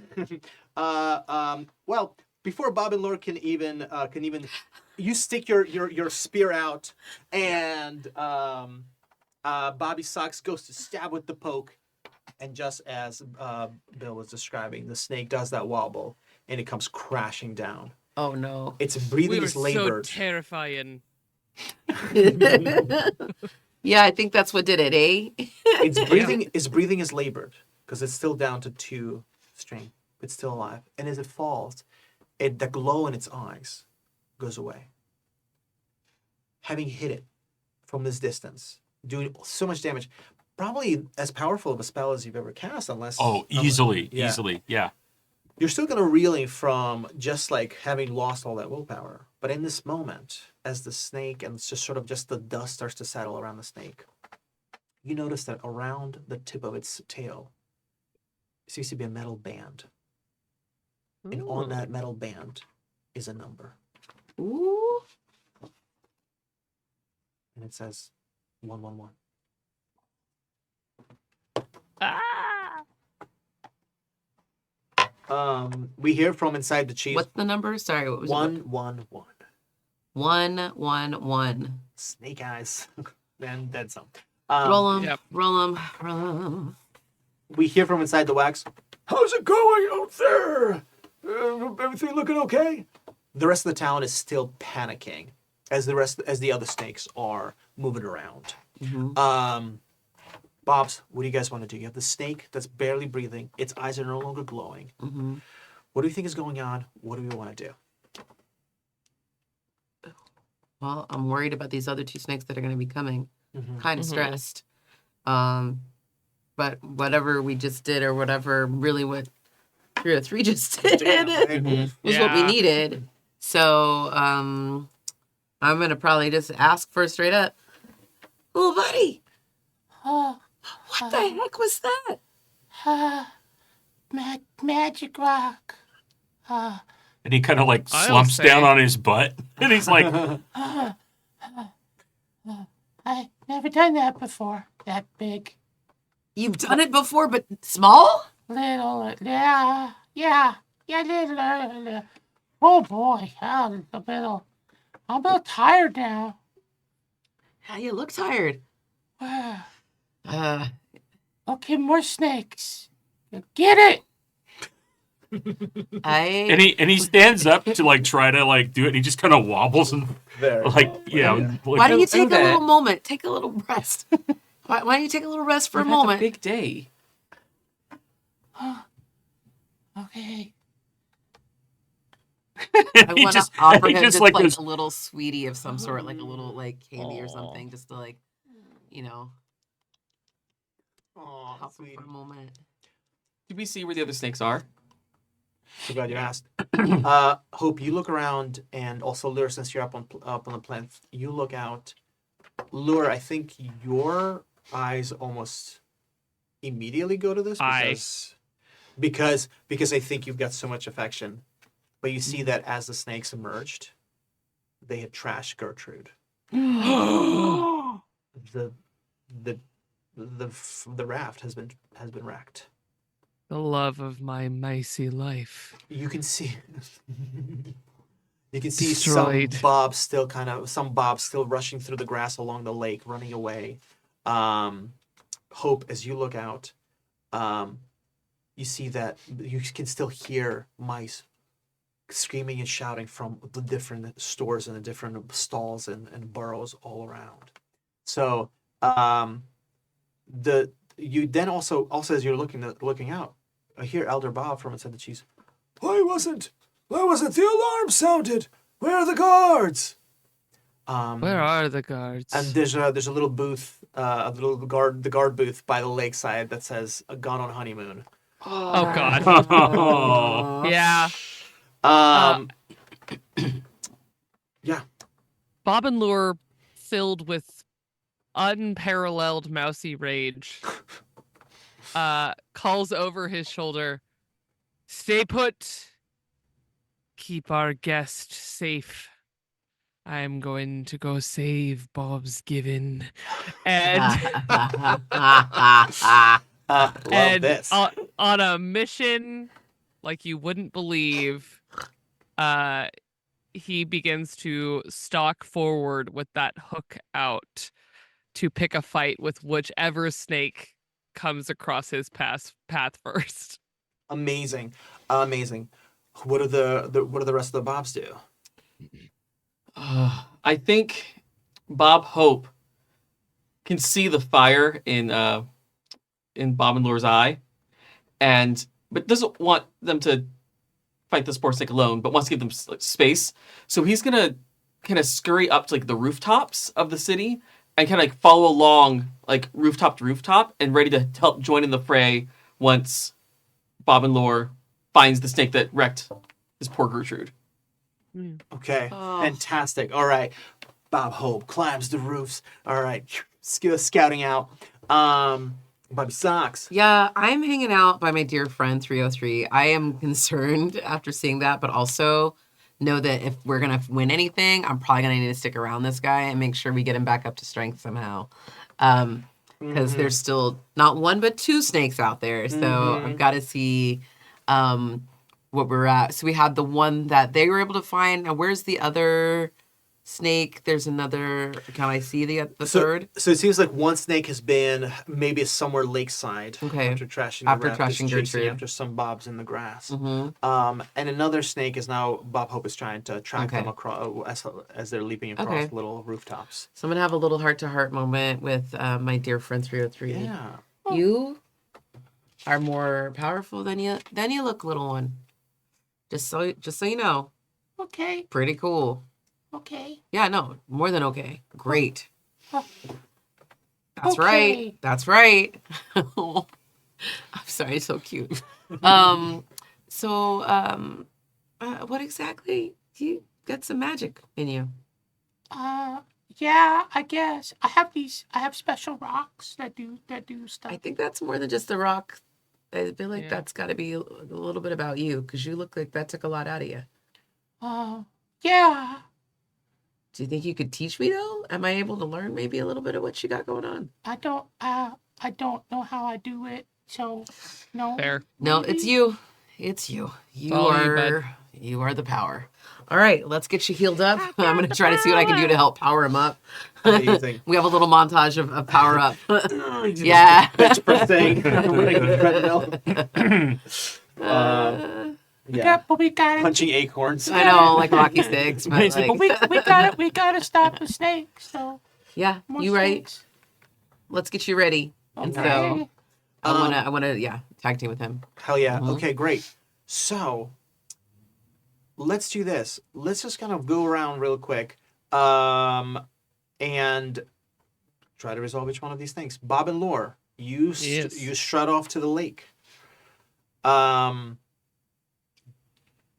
As you approach, you see that there are many bobs that are fleeing through the grass, and some have been running up trees. The disaster of your sweet raft kind of strewn along the lakeside. Gertrude. Oh no. Heartbreaking. As you kind of follow the trail of carnage, you see that amongst a kind of like a moss covered rock, one of these snakes has found itself coiled up and is kind of keeping in place. Its head kind of shifting back and forth, its tail irritably wiggling, but its eyes are no longer glowing. Also, now that you're a little bit closer to it, you can tell that this snake is significantly smaller than the Oh. big snake you guys fought. A little bit of information for you to mull on. We will jump over to Bobby Hope, jumping across the rooftops. This is kind of a fun moment here, and actually I'm going to ask everybody to contribute, but I want to kind of give you some here. Can you give us, since you're kind of up top here, give us 3 establishments in the village of Bob's that you hop along. Yeah, so Nice. I love this. One is the kind of the like the pub of Mhm. our little village. Fantastic. I'm gonna look at Bill for a name because Bill's very good at names on the fly. The squeaky wheel. Yes. yeah. Hey. Incredible. Yeah, that Very rocks. good. Fantastic. The next one I hop over to is going to be the let's go with the I was gonna say stables. We don't have horses. I don't know what our horse equivalent is. I don't know. What do we think about that? What would be our horse equivalent? I love this. I don't know if we ride anything, but maybe we have like beasts, like other Bird critters. feeder. Oh, Bird bird feeder. feeder. Oh, Ooh. that's a little scary though, isn't it? A bird. I mean, it depends on the Feeder? kind of bird. I There are guess plenty so. of birds that don't eat animals. They eat bugs. Oh, what if it's a hummingbird feeder? Oh, I like I was that. thinking like pigeons. I was thinking like pigeons because you can like hop on the pigeon because pigeons. Ah! Yeah. Okay, I like that. All right. Cool. So a bird feeder for pigeons. This is cool. So we're establishing that you guys have kind of a nice relationship with pigeons. This is Yeah. nice. We've also kind of this Good was for sending reminder- messages. Yeah. Mm-hmm. Airborne cavalry. Yeah. Now I'm expecting the mice riding them like chocobos. And Oh, my favorite. so these are quote unquote stable. So I guess sometimes when it's necessary, you guys lean on the pigeons. Yeah. And then I think we have a little bell tower. I think that's like where the alarm. It's like a little bell tower moment. Great. I'm gonna retcon and say that the guards should have been at the bell tower, Mm-hmm. and the bell tower is strewn with streamers that say "Just married, Nice. on a honeymoon." Oh, The bells were ringing. The The bells bells- have rung. That's right. They dubbed it wrong. Okay, amazing. Gang, so we've got a pub, a bird feeder, bell tower. Let's go around and everybody else add one more. The dress shop. oh. Bless you. It's all in one. Mm-hmm. A dress shop. Mm-hmm. I'm also going to add, since you already established we have an apothecary, so we've got she's got her Yep. shop too. Bob Tilda, she's got her spot. Yes. Bob Till does. Does the dress shop have a name? Yeah. The dress shop is Dapper Bob's. Oh, yeah. You're right. Deborah Bob's. Deborah Bob's dress shop. I love it. Bill? I think there's a like a bathhouse, like a Mm. where you can go and like wash and Yeah. like relax and almost like a spa. like a little spa. Okay. Nice. But it's A little spot it's for like mice. it's like tucked in a little carved out part of a tree. Is it like a hot spring kind of too? Maybe. Yeah, and maybe there's like a little there's one little weird spot where warm bubbly water comes up. It's not like really hot, but just like little warm. Yeah. Amazing. It's a hot spring. Okay. Love this. Kai. Called Mouse Spring. Mouse spring. Oh, cute. Yeah. Yeah. And near the dress shop, not right next to it because it serves multiple purposes, a weaver, that doesn't just make fabric for the dress shop, but also like nets and canopies and everything else in the village. That is just called bobbins. Yeah. Mm-hmm. Yeah, that's right. Mhm. That's right, folks. We've gone there. Yeah. We've gone there. It's waiting for it. We're going places. Listen, No. you need a sewing joke? I'm It was your guy. Let's almost. go. It was almost gonna be my character name. So but I ended up with Oh. socks. We So close. We're going places no other animal RPG. I was like, podcast darn it. gets to go. Darn it! I'm sorry. That's pretty good. Bobbins. Bobbins. Darn it's good. Darn Darn it. it's good. Yeah. I feel like you're hemming us into these jokes. Oh. Don't really pin me We're to just this trying to joke, get it all okay, sewn guys? up. How many Need stitches, y'all. Exactly. Oh, All right, enough needling. Let's. you guys are tearing me apart. We're really pressing this one. Oh boy. Okay. Thimble. Let's stay on tack, folks. Oh my gosh. Oh. Love it. Not everything is as it seems. Hey. Oh! What's that? Everyone's left the stream. Amazing. So, as Bob Hope, as you are jumping across the buildings of these stores, you hear a little hiss, and you see what I think as hard as it is to read the face of a reptile, the eyes are big, and you've seen the eyes go that big before. When you got your injury at your father's face, as he saw you injured, those eyes, this reptile whose face you can't read, but its eyes look scared. And it's the third snake, also smaller. Its eyes are no longer glowing. They seem to have intelligence behind them. Which one of these stores do you think it's tucked itself in? Where do you think it's? Because wherever it is, it's maybe stuck. I think it might be the I think it might be the bathhouse.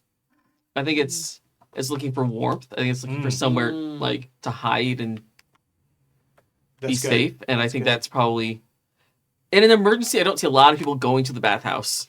for cover. So I Yeah. think you might be right. So it probably was like the least occupied. And I would say that the bathhouse is probably close-ish to the lake Yeah. and not too far away from the other small snake. right. So as you're kind of looking out at this snake and you see it in the bathhouse and it kind of seems to acknowledge you, I think from where you are, you're able to see Bob and Lore, who's also looking at a snake. We're gonna cut back to our two brave Bobby Sox and Bob 303 as Bobby Sox is kind of encouraging 303 up stage. You guys hear, What's happening out there? Is it safe to come out yet? No rush, no pressure. No rush. you hear doing. Is the No is the rush. big snake moving? Big Snake is breathing very laboredly. You guys, behind the screen, you guys left it at two Right. points of strength, so it's bleeding out. Mechanically, it will bleed out within a certain amount of time. Okay. Okay. It's kind of crazy out here. Ain't gonna lie, it's a lot going on. It sounds like you're enjoying the cheese, though. I just want to make sure you're okay because I'm worried about the cheese being poisoned or something. Because the way that guy came, I don't know. The thought had occurred to me that maybe it might not be good because that guy who was in there. Are you still in there with that guy Steve who can't talk? Yeah, he's here. Oh, I've ruined Bobsgiving. This is the worst Bobsgiving I've How could you have ruined it? What did you do? I'm the elder. I should have seen something coming. It's my How? responsibility. How? You can't have your eyes on everything. No. You don't beat yourself up like that. I mean, just because you're older and you should know better doesn't mean you do. Oh, you're so kind. Nom, nom, nom. Nom, nom, nom, nom, nom, nom, nom, nom. Are you still eating that cheese that may or may not be poisoned? No. No. I've stopped. You see the wax paper kind Lived a of. good life. You see the wax paper kind of bulge out as the elder Bob pushes their way out, and as she emerges, you see that less trembly, the Steve mouse is there. Steve mouse seems to be unable to understand you. Yeah. Is eating cheese. Squeak, Yeah. squeak, squeak, squeak, squeak. Looks Well, less. mummified in wax paper. Yeah. Still kind of mummified, but looks less famished or exhausted at this point. Okay. But still looks pretty terrified, and still just squeaking along. Okay, well, you're not dead and your coloring's coming back, so maybe it's not poison. Squeak, squeak, squeak, squeak, squeak, squeak. Okay, but Oh, Steve. Steve. Squeak, Steve. Oh, Steve. Bob. Steve. Bob. Steve. Bob. Steve. Oh, squeak, squeak, squeak, squeak. Steve. Squeak, squeak, squeak. Bob. And so, for the little listeners at home, the pantomime that is happening, is that the squeaking Steve seems to only be able to speak in squeaks. And it seems to start to recognize the sound of names. Bob seems to get its attention. It seems to almost want to respond, but when it responds, it says another name, and the only name it's able to say is Steve. Peculiar. It looks despondent, it looks sad, and it continues to struggle to understand what you're saying. But the pantomime seems to be you're pointing at the Steve. Yeah. You seem to be eager and kind of approachable. The Steve seems to be relaxing, but it is truly filled with anxiety at not being able to communicate. Yeah. And I want to go over and pat him on the back and say, "It's okay, little Steve. It's going to be okay. Steve, speak. I'm guessing you're probably from a land that I've never heard of, and it sounds like it's probably Steve. Steve, Yeah. It's where you're from, eh? squeak, squeak, squeak. Okay. Giving you kind of a shrug. This squeaking Steve looks around, doesn't seem to kind of recognize you, doesn't seem to recognize where they are. Starts to kind of tremble a little bit again. Okay. Hey, Squeaky Steve, are you cold? We can give you, maybe a coat or something. I don't know. And I try to find something for him. Cool. I'm just stealing things Cool. Yeah. There's a bunch of shit strewn on the plaza. from You people give who him- ran off. Yeah, he actually, or they avidly take a piece of fabric and put it on, and they seem to get a little bit more comfortable. Okay. And it seems like mice have adrenaline, whatever. The adrenaline seems to be wearing down, and Yeah. this mouse starts to just sort of, squeak, squeak, and it starts to kind of sob a little bit. Oh, squeak, squeak, Steve. Oh. Steve. Squeak, squeak, squeak. Oh, I'm so sorry. I don't know how you got here, man, but we gotta figure it out. Squeak, squeak. Neither do I. All right, so we'll just cut back over to Hope and Lore. I think you're both kind of in this moment looking at snakes. Lore, what do you want to do about the snake that's just kind of there? Lure is seeing red a little. Okay. And is going to, because I think this is the only option for him. This snake destroyed Gertrude, Sure and did. so there is only one option for a little mouse, which is to try and honestly survive. All the revenge in his little mousy heart. He's lived this long, and someday he wants to see the wet place where the ancestors came from, and that's what Gertrude would want. And so he comes at this snake and is yelling, and is likely only audibly to the snake hearing squeak, squeak, squeak, squeak. But is waving this hook on a stick and is going to try and scare off a snake. Okay, so this is kind of an exciting little thing here. So Mausritter creates a world in which the way animals communicate to each other is a kind of a curious process. So mammals to mammals can kind of communicate each other pretty, they might have different customs or something like that, but it's like going to a different country, but you mostly are able to find a common language. Birds to mice gets a little trickier, right? So it's like maybe they'll understand, maybe they won't. Amphibians, even trickier. For reptiles and so on. By the time you get to bugs, it's very complicated. Bugs are, psychic. I don't know, whatever. So I'm gonna give it to you, Kai, just to decide. This is a mechanic called luck. The luck basically mechanic here is like, what are the chances? Are the odds 1 in 6? Are the odds 4 in 6 that this snake might be able to understand something about what you're saying? Kai, in your esteem, what do you think is fair here? Being that on the rung of mammal to reptile. Wow. No, I hope everybody brought their zoology textbooks today. Oh my gosh. Yeah. Okay, hold on. Yeah, hold on. Let me open my nice little book here that you gave me. but what do you It's think? like On a D6, do we think it's like there's on a 1, 2, 3, the snake is able to understand something? Is it a 50-50, or do you think it's more like on a 2 or a 1 out of 6? I think to give credit to the snake, I think the snake understands a little bit Okay, great. of mice, Yes. but not a significant amount. I would put it at 50-50. Okay, I love it. So here we go. So I think in this moment, it sounds like you are trying to scare the snake and trying to get a message across to it. The snake is hissing back as well. Let's see if the two of you are able to understand each other on any level. So if the snake doesn't understand you, it's going to immediately assume you're trying to attack it. We're just going to roll. We're just going to keep with the initiative rolls, and we're just going to move right into that. Which means the snake is going to you seem aggressive, and since you are first in initiative order, we've already established that the snakes are all at the end. You're just going to be able to attack it. But basically, based on this roll, you are going to your mouse is making the judgment. This snake is mean, or wait a minute, what did that snake say? Does that make sense? Yeah. Okay, cool. All right. Here we go. Roll that D6.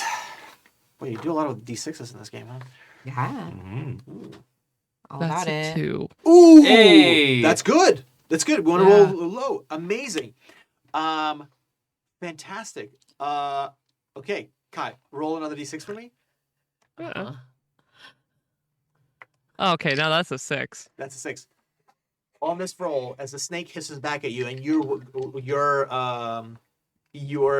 grumbling at it and trying to scare it, you are able to understand 6 words that the snake says back to you. Ooh.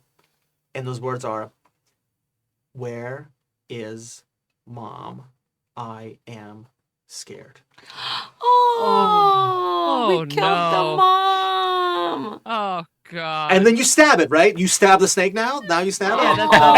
obvious course of action now. Oh, no. You'll be joining us soon. Yeah, right. I think Lure tries to make himself quite large, and in his heart of hearts, he thinks he is descended a little bit from rats because he is quite a large mouse. And he is going to puff himself up, and I think even like You're gonna make yourself big grab again? some of the pieces of Gertrude and kind of hold her and his weird pike with a hook on the end Are you trying to look like And- a bird? and just yell like, flee, flee, flee, or you'll join your mother. All right. Oh no. The snake's tail trembles. I'm gonna roll a will save for it. The roll is 17. Its will is 12. The snake takes off, terrified. Bob Hope, as you are face to face with the snake, we've established now the snake's 50-50. Could understand you. But what are you thinking of? Because you do just have the impression that these eyes are seeming to communicate some kind of anxiety, a stress. So it's funny. I was actually thinking of doing a lot of the same things that Bob and Laura just did. Okay. But I think to differentiate a little bit, I recognize the fear, and I'm trying to get it to flee. Like, I'm not trying to kill it. I want it to go away. I'm trying to, I guess, scare it into movement. Okay. So I think what I'm going to do is I'm actually going to go back over to the bell tower and start ringing the bell. Ooh, And try to get it to like startle it out of whatever daze it's in, and hopefully get it to move on. Great. I love this. I'm gonna allow you to roll this. Yeah. Okay, because you're not clearly communicating to this snake, snake baby, but you are trying to communicate something to it. This is going to be alarming sounds. I'm gonna say it's 50-50 that it either leaves or it's not going to go into town, assuming that that's where the mom is. Gotcha. Okay, so if you want it to leave, that's going to be the roll. The lower, Yeah, the lower lower roll. rolls. Okay. Remember, you still have tokens. You can still spend that money. That is a 5. Roll a token. I'm gonna let's do a token. Just use one of the tokens. Hope that popped out. Hey, that's a 1. All right. Yay. As you ring the bell, the snake's head kind of extends out of its coiled body. It takes another like little quick lap around the hot, warm like rock that it's on, kind of getting a little bit of that hot water on it, and it kind of slithers off and slides into the grass and almost like immediately kind of out of your sight. As the bells are ringing, the rest of the town, little mice, boop, boop, boop, boop, boop, little heads are popping out of little stores and little burrows. Everybody's kind of looking around. Oh, the mice gone. Somebody deal with the mice. They're heroes. They're heroes, those 4. And, of course, the mice are kind of running back out. And the 4 of you are kind of being hailed as these champions. What do all of you do? Is suddenly the plaza is flooded with more mice who are all kind of just anxious to have something to take the edge off, and also who are anxious for answers. So I think that as those mice were saying that and coming out, this whole time 303 has been just watching that big snake because it was still slightly moving and just enough to keep the momentum. You know, there's like a minimum speed you can spin the thing. He's been just like almost in a trance just watching it to see if it's going to try to go after Elder Bob or the Steve or Bobby Socks, you know, like, because it's still there, right? So there's like just been this whole time this undertone of this like, and then if it finally expires, almost in rhythm with the. I am spinning. hypnotized, and I'm like, I was trying to figure out how he did the thing, but now I am like, are you like really Bobby looking Socks. at him? Yeah, I'm trying to watch. I think if you're really looking at him, as it spins and you're hearing that, it's like this almost like pulse that's happening. Yeah. You notice this slight, like, dimming of the purple patch on his. He's got this dyed purple patch And of I hair. can't tell and if it's it like gets- because of the motion or Right, the sunlight like you can't and see the it or shadow something. hitting it right, but It's- I am entranced. Yeah, but like whenever he spins it, it's making that sound. Yeah. Like the Whoa. color, like just fades, like darkens a little because it's a really bright purple patch. Okay, 303. But it is hard to see that. And then when the snake expires, then he'll stop it and he'll like take the little BB and put it back in his bag and he's like, Oh, okay, I think it's dead. Okay, but like, okay, whoa, hold on. Waking up. Whoa. That was very cool. Can't tell if you have some sort of force field in your head or something. What? Nothing. Just noticed some light maybe bouncing off the side of your head. That's all. And there are a couple other mice nearby who, much like Bobby Fox, that were kind of like with the rhythm, were kind of bobbing their heads, and kind of with the rhythm of We were bobbing. this like Bobbing. quiet whistle. mm-hmm. The breathing of the snake slowly subsides, and it finally rests. The mice, the bobs, are all back in the square. I know. Thank you, everyone. Thank you, Bob Tilda, to save the day. I know. I'd like to thank, myself. Fuck. Elder Bob goes, Yes, Bob Tilda, you were instrumental. Thank you, I know. We have a very unusual Bobsgiving today. A bit dramatic. Is everyone accounted for? Before we resume any celebrations. Here. Thank you, 303. We are most grateful to you. I like just in my mind, is every mouse just like says whether they're here or not? Like is that a super organized like sounding off? Yeah. We will- also have Steve. I will search the crowd, make sure that my father and sister are good. amazing. Okay, so everybody's just sort of trying to make sure that they're accounted for.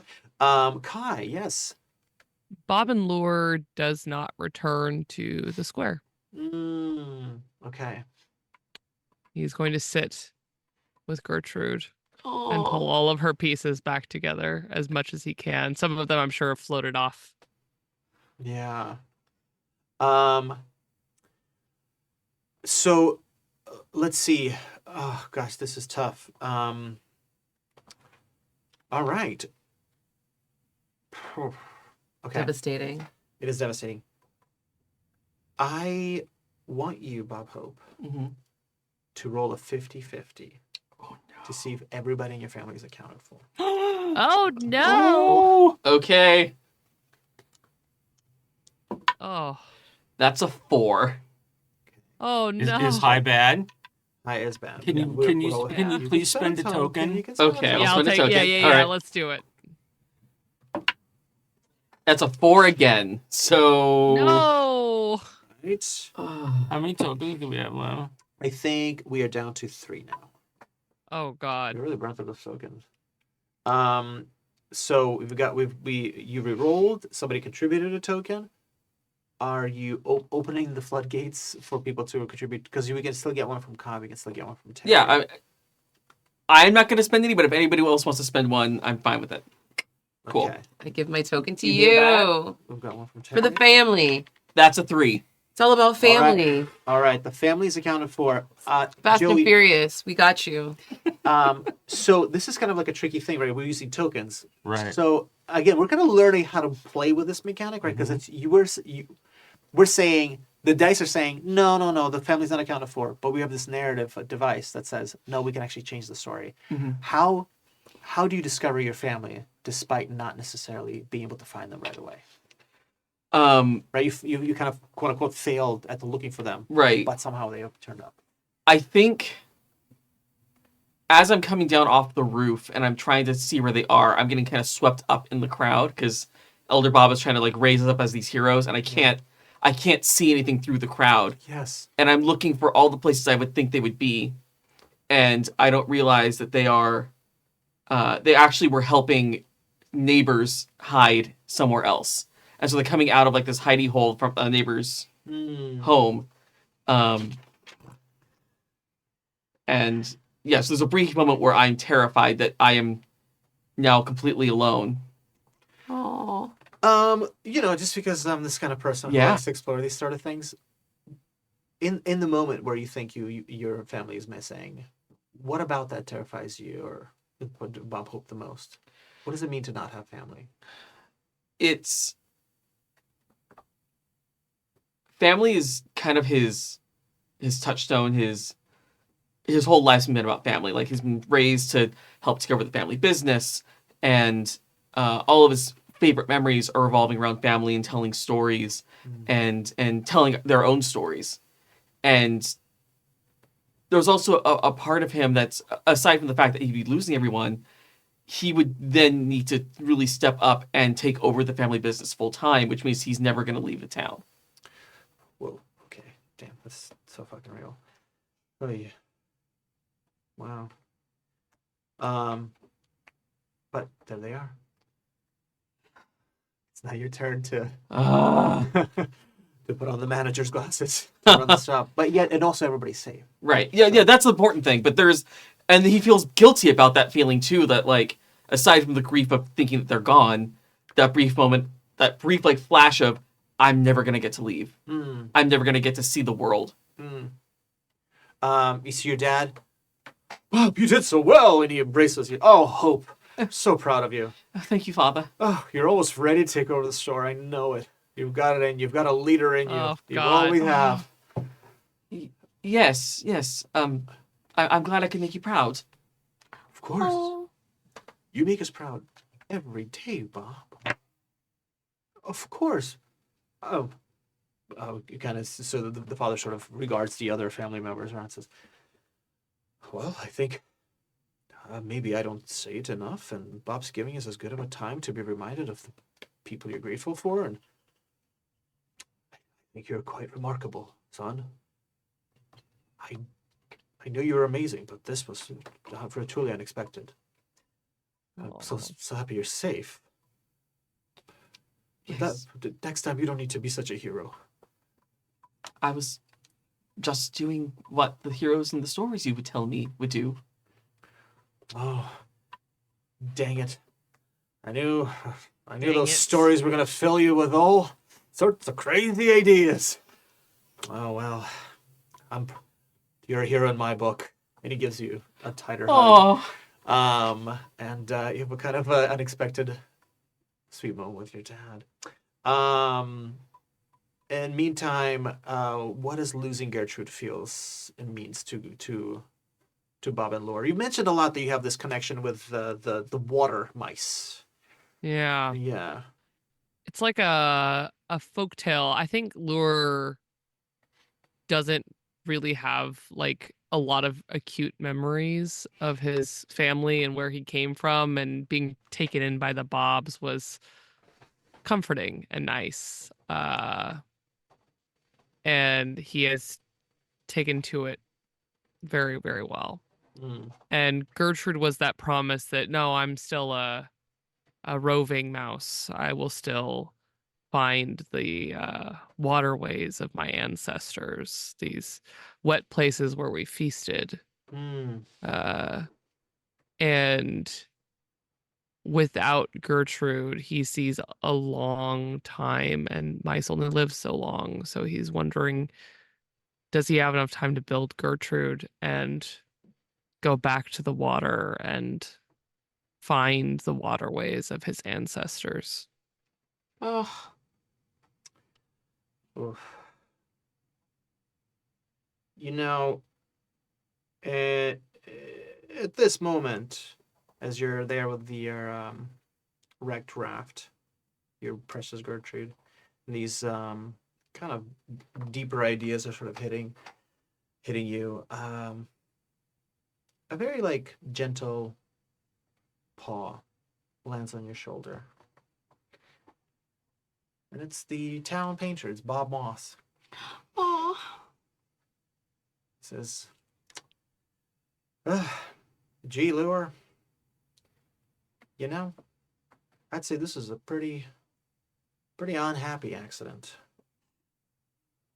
Not sure. Yeah. I'm sorry that that's happened to you.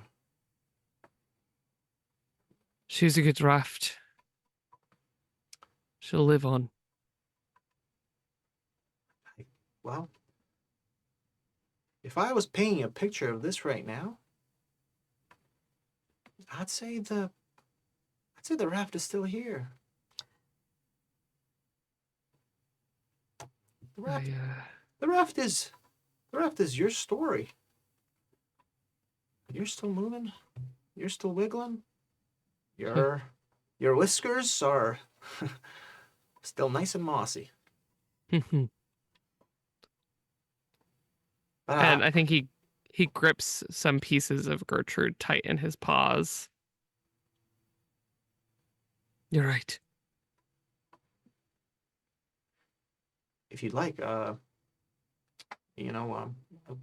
like me to take a piece of Gertrude and maybe draw something on it for you to help you remember her a little fondly. Yeah, well, I'd sure be honored.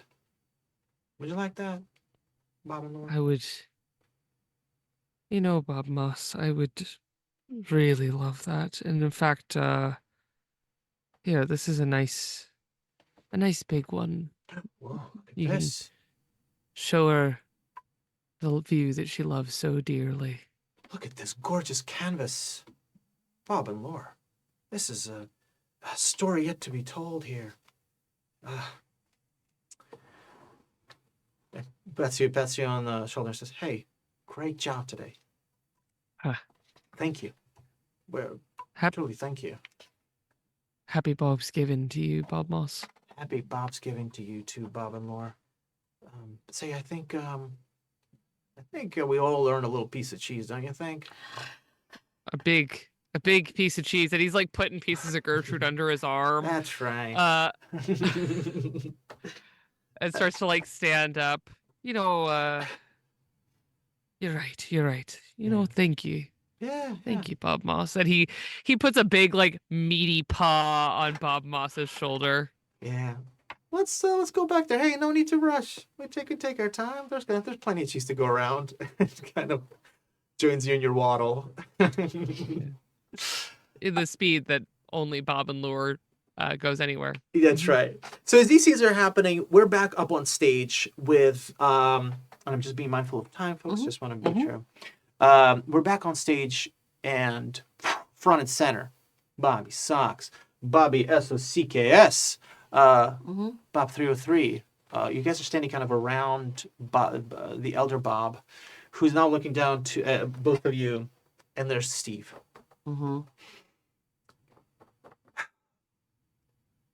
Bobs, we have some great mice among us to thank.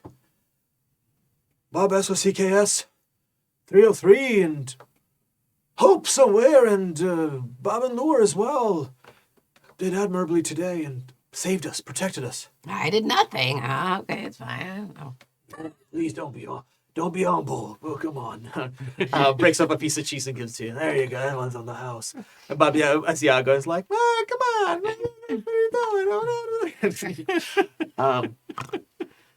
I am a little bit speechless at this time. I had prepared a whole thing about cheese and how the cheese has aged and how our whole community has aged. As you all know, I'm wont to do a lore dump at these Bobsgiving speeches about where we all came from, how we all traveled from. Yes, how we traveled from the valleys of dust and up the mountains of teeth and down the river, the raging river, to settle down here in the Whispering Hills. But I won't bore you with the lore dump this year. No.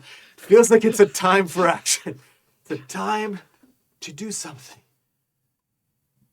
Why is this Steve here? I ask all of you. What does it want from us?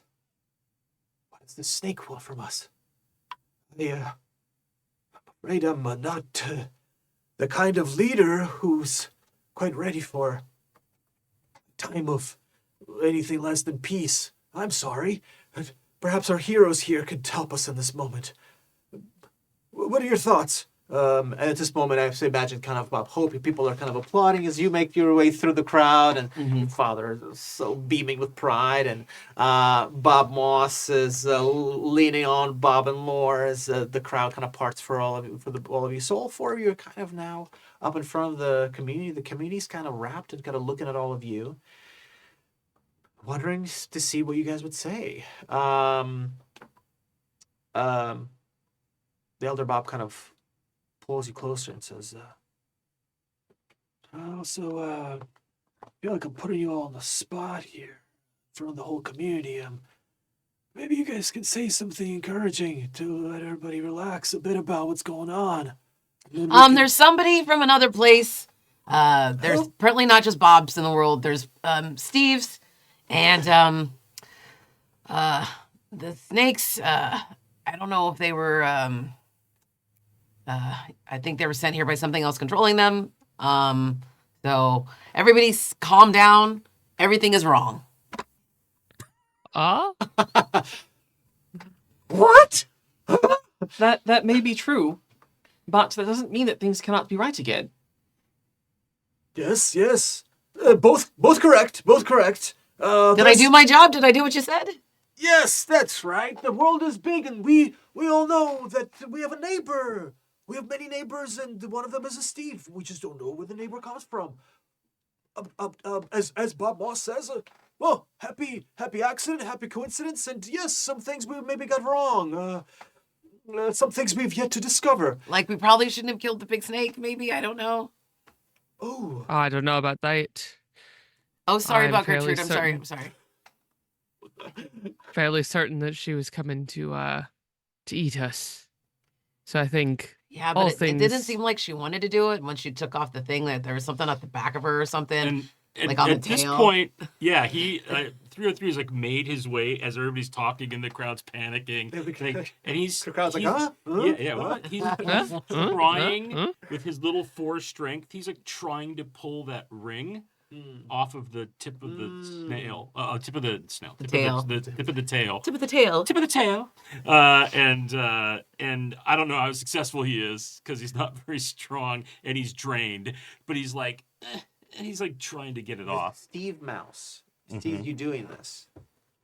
And comes over and helps to pull this little thing off. And then he kind of, sort of coyly kind of looks around and then shows you, kind of lifts up his arm and kind of spreads the fur there. You see he's got a number kind of engraved in his body, but it's kind of hidden by the fur. And then he kind of looks around and hides it. Oh. The I'm numbers- gonna the like numbers- yeah. try to get up under there and like Squeak. He kind of and I'll lifts his point shoulder to again. my little lab coat Yeah. that has the 303 Squeak, on squeak. it. And I'm like, Squeak. Let me see. Yeah, what is Squeak. And then And yeah, I'll try to, like- Steve is lifting up his arm. Okay. So, their arm, it's got a number 237 engraved. Ooh, that's tattooed into his gooey. body. But once 303 is able to see that, Steve quickly kind of hides that, kind of mats the fur back down. So the snake had a little number on it. This Steve Right. has a little number on it. how big is that ring to me that was on the that band that has the 111 on it? It's a really good question. I honestly feel like you could fully like wear it as a hat. Like it would be like a big hat. Okay, so it's Yeah. like this big or something. Yeah. Right, It would okay. like keep your like mouse ears in it, like a little sweatband. Okay, if this mouse came from The Shining, I'm like very scared now. I'm like, But it's Yeah. but it's Room metal, 237. right? I was like, what That's is very- wrong? Very honestly, this is subconsciously because I'm a horror fan and I think some certain numbers are Like- just in there. And You're gonna have a it's, Now shining that mo- you mention We're gonna have a it, shining moment. Smells came from a bathtub. It's fine. and it's metal, right? Is Yeah, it, it's is a it bathhouse. a thick metal or like a it's thin? not a thick metal. It seems Okay. it seems pliable enough, but Right. but sturdy enough that it was Right. basically you needed to kind of oops, you needed to kind of force it off of a little bit. Right. Right. And you needed some help from Steve. So it was jammed on there pretty well. But once you get it off, you can kind of Right. I imagine I can't do it, but it's yeah. So Yeah, yeah. okay, he's So it's not gonna. super thick, yeah. Okay, so the crowd is up and down. Other Robert goes, "Yes, great. Well, very encouraging. I'm certain. You know what? We waited long enough. Baba Asiago, take us away." And Baba Yaga's like, "Well, it's my great honor and pleasure to get a piece of my oldest cheese again. Yeah, cheese, hard and old. Yeah." And he starts slithering off, and that's sort of kind of you see rumbling. You hear rumblings in town. People are sort of talking avidly about what's going on. And Elder Bob's like, "All right, heroes, come with me. Come on, come with me. Okay. Come with me to my burrow. I think we need to discuss what's going on. Bring Steve." Okay. And I'm gonna like Come along, reach out Steve. and try to take Steve's hand. Yeah. Aww. Be like, oh, Okay, that's much nicer. Yeah. Yeah. Brings pure heart. Bob and Lauren's like, come on, like fire. Come on, you. Steve seems to trust 303 now that you guys have this little moment. Right. Yeah. He's walking with you. And I'm like rolling the band next to me, like there's a Yeah. wheel. Oh, like Like- with kids, like Yeah. hoop, stick and hoop. Yep. Amazing. Okay, so we've kind of sort of fade out then on that scene, and the crowd. Right, there's been some news. Some people are relieved. Some people are not relieved. Some people are going to kind of maybe move on with their life. Other critters, mice. Some mice are thinking about what does this mean for the future of the village of Bob's.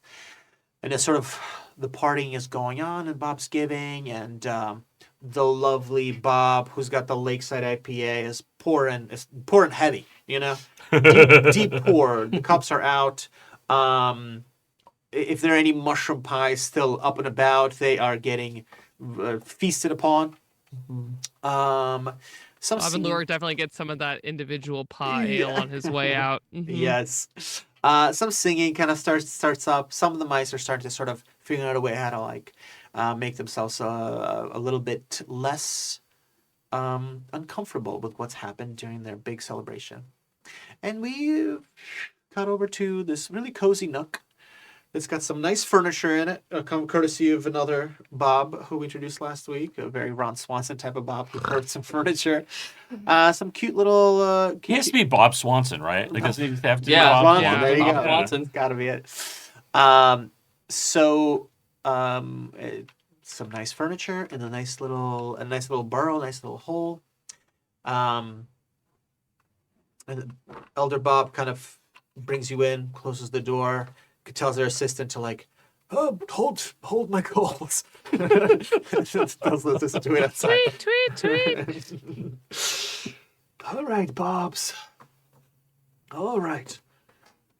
I'm not sure what's happened with our holiday. I'm very worried. We've not stayed in touch with some of our neighbors.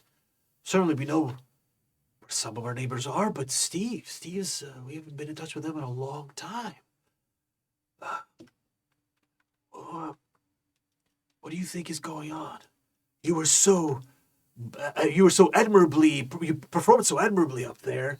But thank you so much for protecting us. I don't know who else to turn to at this moment. What do you think we should do? What do you think is going on?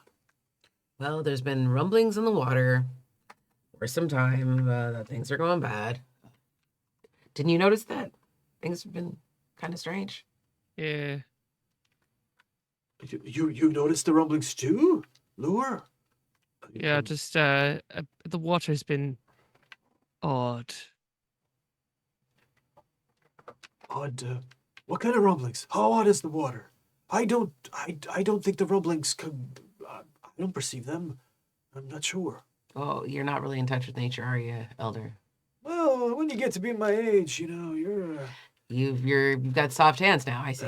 It happens. I'm an indoor mouse these days. Well, Ah, if you're out in the land, like I am, out finding mushrooms and finding things, it's Yes. important, Basically, things have kind of been unsettling, I think, around the world, not just here. Clearly, we've now had full clashes of multiple beings from other places in one day. Mm. And on a big day Mm-hmm. for us. So either someone knows the timing and knew that they could come to us on this day, or that we would discover something on this day. If they were to trap that poor little Steve in the cheese, hello, You mean premeditated. somebody means us harm? But why send a snake with her babies? Yes. Scare us.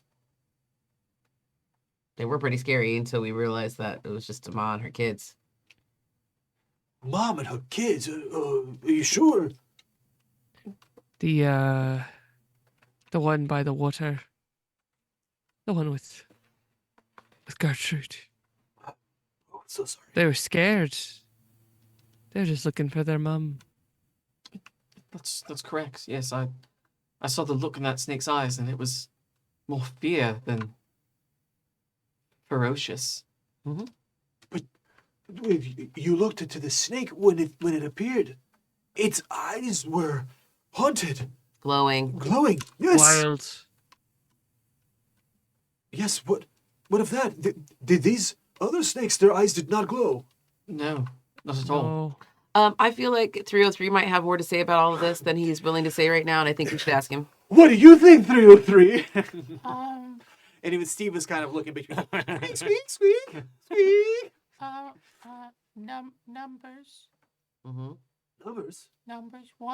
Ones, twos, threes. Like 303. Well, that snake was 111, and Steve is 237, and I have a 303. So maybe we all came from the same place, but different. Well, I've heard tale from some of the elders back in the day. There were things like censuses and taxes and silly things like that. What's a tax? I don't know. It was a way for people to stay accountable to the place they lived in, but They attacked people, so they were taxes? They did. They took stuff from them for just living in a place. Oh. And then they used to take a census, which apparently they wrote down the names of everybody in town. And I mean, They didn't just know that everyone was accounted for? yeah, that's right. They just they had rules and wrote things down. And is someone labeling snakes and Steves And Well- Bobs. Bobs. and Bobs? Oh yes, of course. I'm sorry, of course. Oh, I don't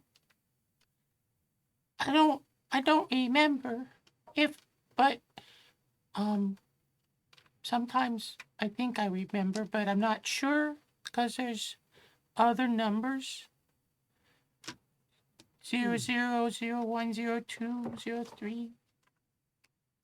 There's other threes. There are other threes, but you don't know how you came to have this name. No, all I remember is I was walking in the forest by the river, and then I found all of you, and you took me in. But I don't know other than it was, I guess it was dark. Dark is all I remember, but not really remember, but kind of remember.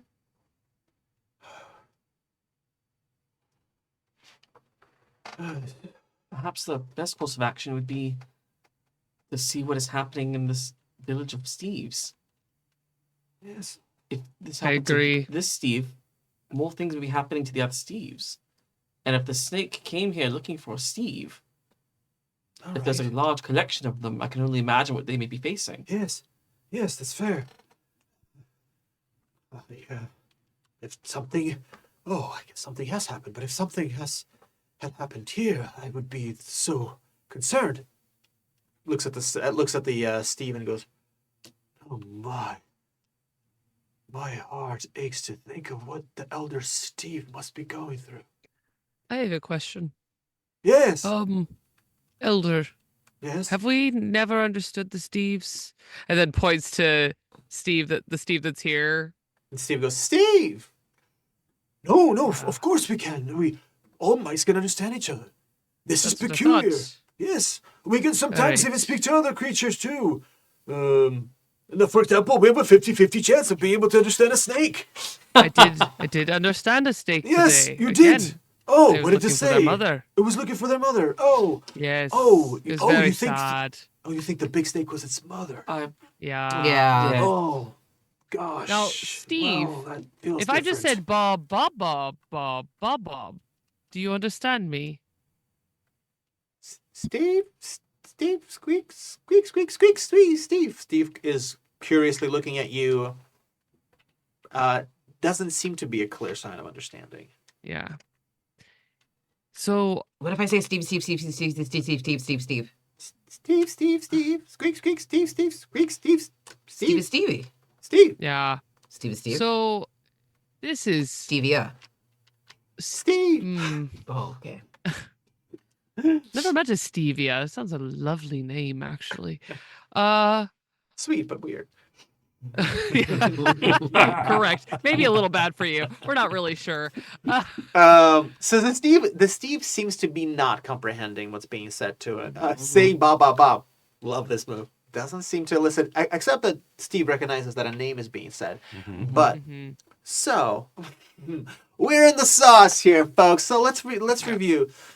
It was strange that this snake had glowing eyes, and stranger still that it was a mother with its babies. Yeah. Okay, Steve is not being able to be understood is perhaps the strange of all, because mice should be able to understand each other. Somebody's labeling these animals. Something's happening to some of the Steve mice. Something's happening to some of the snakes. What else? There's some suggestion that there are some neighbors that we are aware of. But it seems that the location of the Steves is not something that the Elder Bob recalls. I think that kind of covers all the stuff we sort of kind of like kind of cooked up. So at this particular moment, just being conscious of time, I'm going to turn it over to you all as players. What are some of the next moves that we want to do? What seems like Sounds like we're heading to the land of Steve, is what it sounds like. okay? Mhm. But we have to figure out how to get To Steve Where it to is. show us where it is. Uh-huh. Do we So I might have- even bring out a map. I was Mhm. wondering if we could do that and be like, okay, dude, I know. Bobs are here. Yeah. Thieves Right, like are we're like if we draw on the ground, right, with a stick, and it's like a circle, right, and we're like Bobs, Bobs, Bobs, Bobs, Bobs. and then I'm gonna draw the lake I'll do you one better. I think Right. Terry just suggested that Bobby Socks has a map. busts out a map. I actually love that. I'm like trying to draw the dirt, and you're like, I have an atlas. I'm like, hold on. Yeah. Here's the Thomas guide. yeah, exactly. Yeah. Oh, God. I've got our Buckminster Fullers. Let me ask you this: why, Geodesic map. why does Bobby Socks have a map? Oh, well, you know, I mean, as an SOCKS, I hablo Yes. español y otra languages. Okay. Хорошо? At least. Da, da, da. Okay. I might have gone on a little quest looking for mushrooms. I might have gone a little further than I should have off the beaten path. And I've come along some things. I love this. So keep that quest idea under your hat, because remember, we are going to get some revelations about where your scars came from, and it's very possible that your scar, which was a mortal wound, Yeah. was during something that quest. that left you. Is with this like a map that Bobby's made? Like Bobby's like drawn this map over time on all of Bobby's I might have done adventures? cartography, and I also might have traded it for something. Okay. Oh, Oh, oh, oh. nice. You don't know. Oh, I like it. All right. Well, I am jazzed that you suggested a map, because I've got some stuff for you for a map. Let's build a little world, folks. Yay! So, Bobby SOCKS busts out this map. Now, on this map, I'm gonna give you guys already some prompts, right? We've got 4 locations. Mm-hmm. So sorry, gang. That's just my reminder. Act cool. Sorry, That's yeah. my alarm to act cool. Hey, Yeah, man. be. What's going on, so cool. everybody? It's time to be chill. Yeah, Okay, cool. What's up? Hey, Killing hey, it. hey there, listeners. Hey. Oh, Hey. We're getting. This is the chill hour. So. Bob's After Dark. That's a different show. all right. Let's reel it in. So we've already got we've got 4 prompts. All right. These are just little bits of lore I thought would be cute to have. We've got a place that's called the Mountains of Teeth. Oh. And somewhere we also have a place called the Valley of Dust. We also have the Whispering Hills, which is nominally where the Bobs are located. And the Whispering Hills are along the Raging River. Now, you may have recalled that I mentioned prior to this that our tokens will be called ducks. And at this point, the Elder Bob points out these, locations in the map and says, And of course, as you recall, when we took our journey and made it to the land of the Whispering Hills here in the Quietude, not so far from the Raging River, it was the ducks that carried us along the current. For them, we are forever grateful. Praise be to ducks. Am I right? Praise be to ducks. praise be to Praise ducks. be to Ducks. ducks. and that's it. The lore is the ducks are carried these mice safely to the We Whispering love Hills. And I'll leave it all up to you to expand Oh, we took further the on duck that lore. boats. We took the duck boats. So I'm down we've with got ducks. That's how I go on tour. Every city I go to. Duck oh, boat. that's so cute. Wait, is that real? Yeah, it's a touring Yeah, company called it's the a Duck thing. Tours. That's so precious. Well, no, I've heard of duck tours, but it's like that's Yeah. that's a thing you do. It's just great. It's amazing. for sure. I feel like I've never done a duck tour. I'm always It's like, not as I've exciting been as at you want it war to with be. the duck Oh. tours. I've been at war with them, but that's a whole other story. Yeah, they're not Wow. my favorite tour. but well, in this world, it's They're literal duck. So just the lore is Sorry, Duck Tour slander. If It's you're so out there and you funny, work for the Duck Ooh, Tours. Damn. Oof. The duck tour Reddits are lighting up right now. So the ducks brought the mice along the Raging River to the Whispering Hills, which is where you guys have settled in. We're in the Whispering Hills, obviously, is where I have some lakes that the Bob and Laura is familiar with. We also have the Mountains of Teeth, and we have the Valley of Dust. Now, how these places got their names, that's going to be up to you to figure out. Why would the Mountains of Teeth look like teeth to these mice? Remember, it's a small world. Zoomed out, I kind of mentioned this last week. Zoomed out, this could be it could be a cul-de-sac of an apartment complex. Do you know what I Yeah. mean? But this is years after the humans, so we're in a mousy world. Things are zoomed in. We are low to the ground. Now on this map, starting with starting with our map finder, Yeah. we have so these are just going to be the mice. Mhm. We are going to establish some mice establishments. Mhm. We're going to start with you. Roll us a 1d6. Sure. Sure. 6. We love it. All right. Travel across this world happens in a measure of time called watches. Mhm. You keep watch, right? A mouse can travel 4 watches in a day. So in a day and a half, you can reach your nearest neighbor. This is another mouse settlement.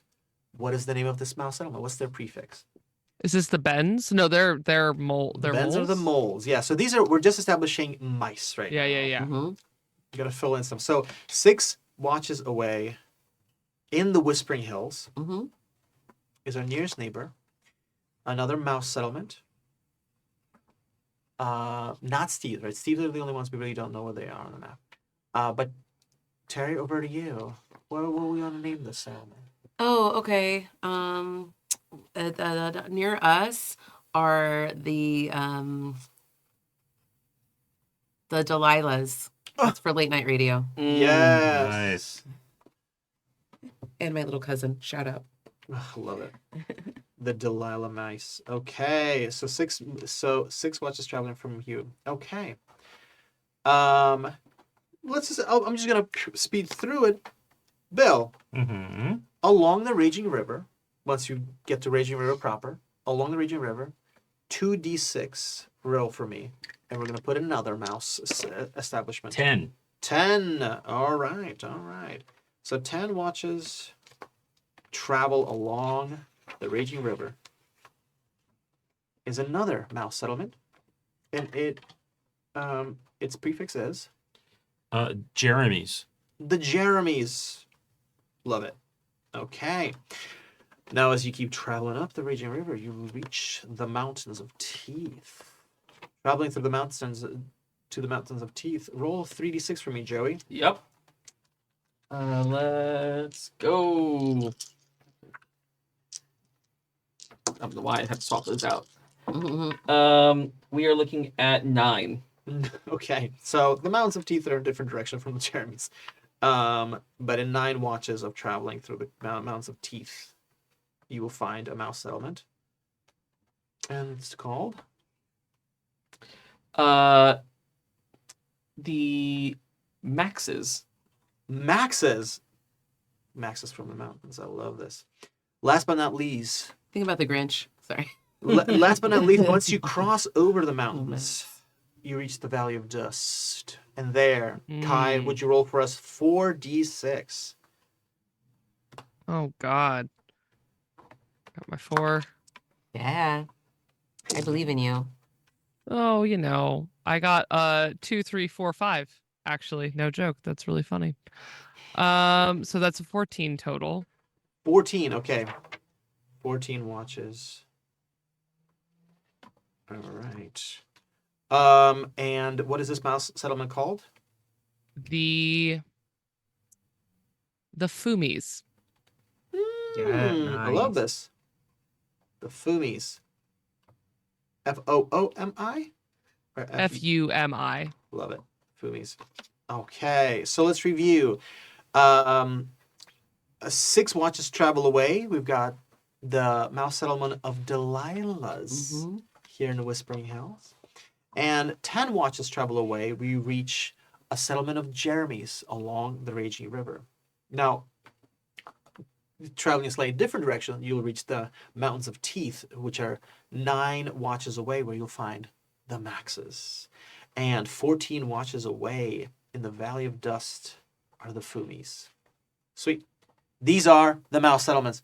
Gang, give yourself a round of applause. We just added some mice establishments on the board. To help fill things out, we've established that pigeons are allies to us. We've established that moles are allies to us. So we need.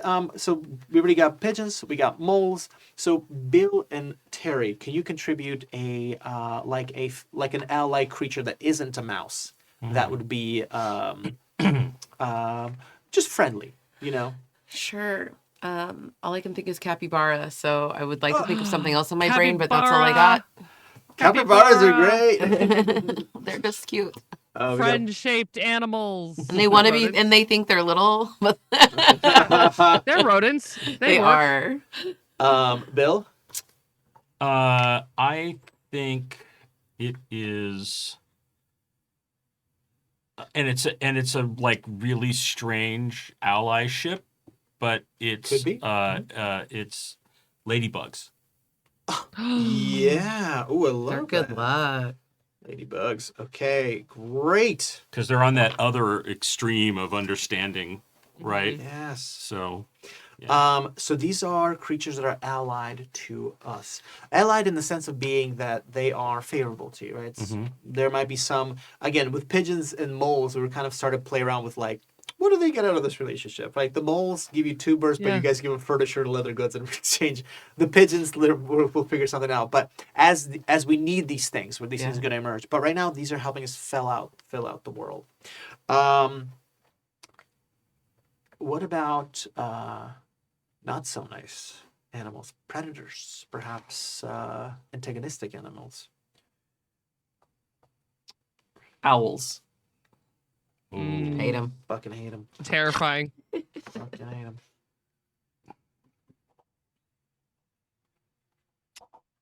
Okay. Otters. Otters. otters. Oh, I love that. That seems to be loaded. Yeah. This is a waterborne critter. Okay. Mhm.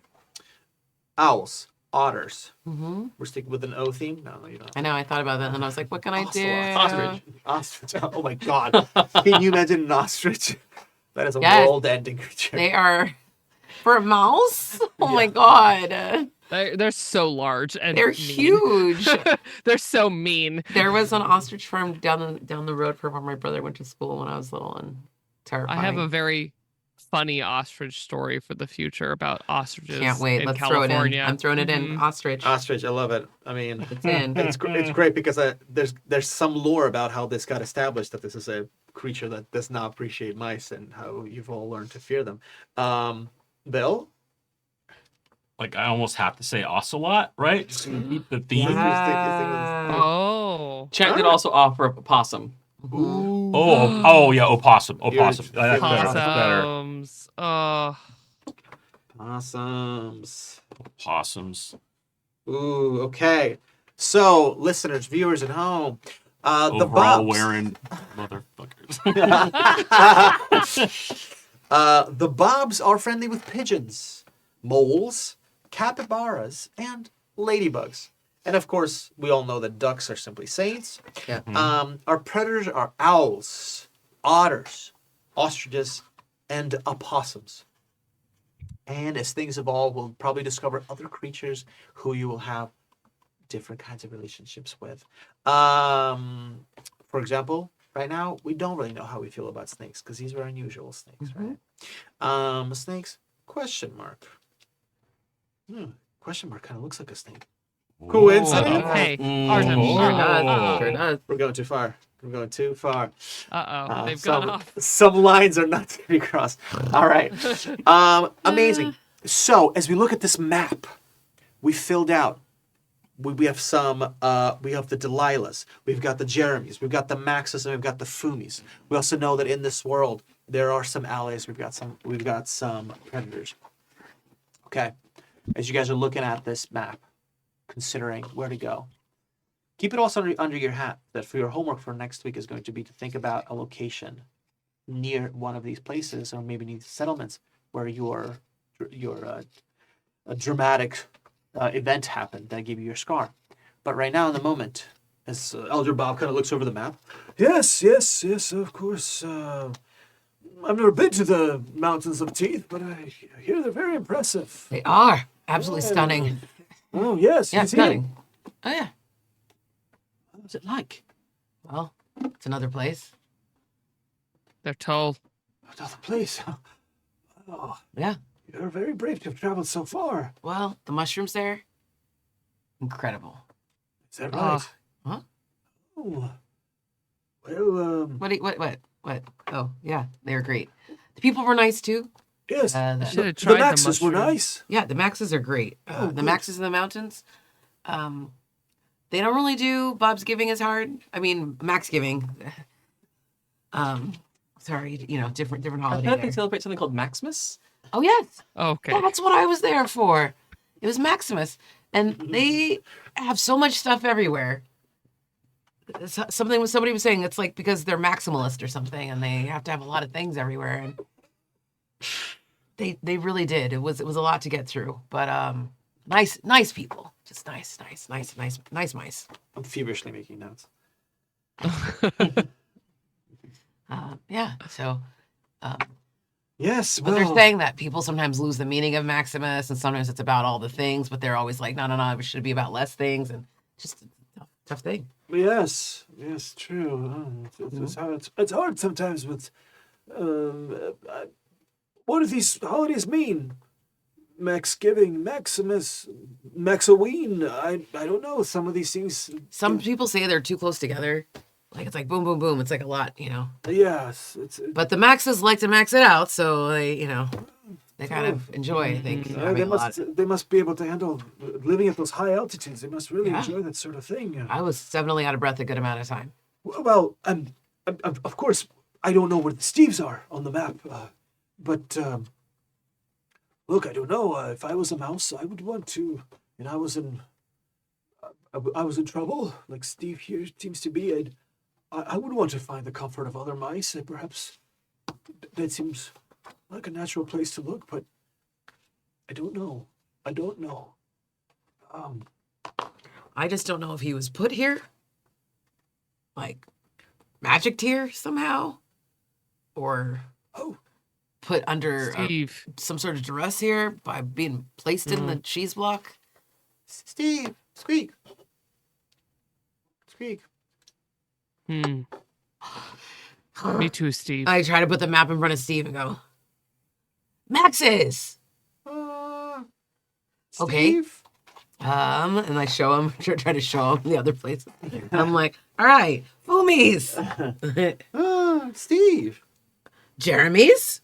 No, Steve. Okay. Delilah's? Steve? Yes. Squeak. So every place that Bobby Sock is pointing to, Steve is also pointing to and just saying Steve. Elder Bob regards you, Bobby Socks. And the first second looks at you 3-3 as well. You just you said magicked. Well, some things happen by like regular and some things happen by magic. Yes.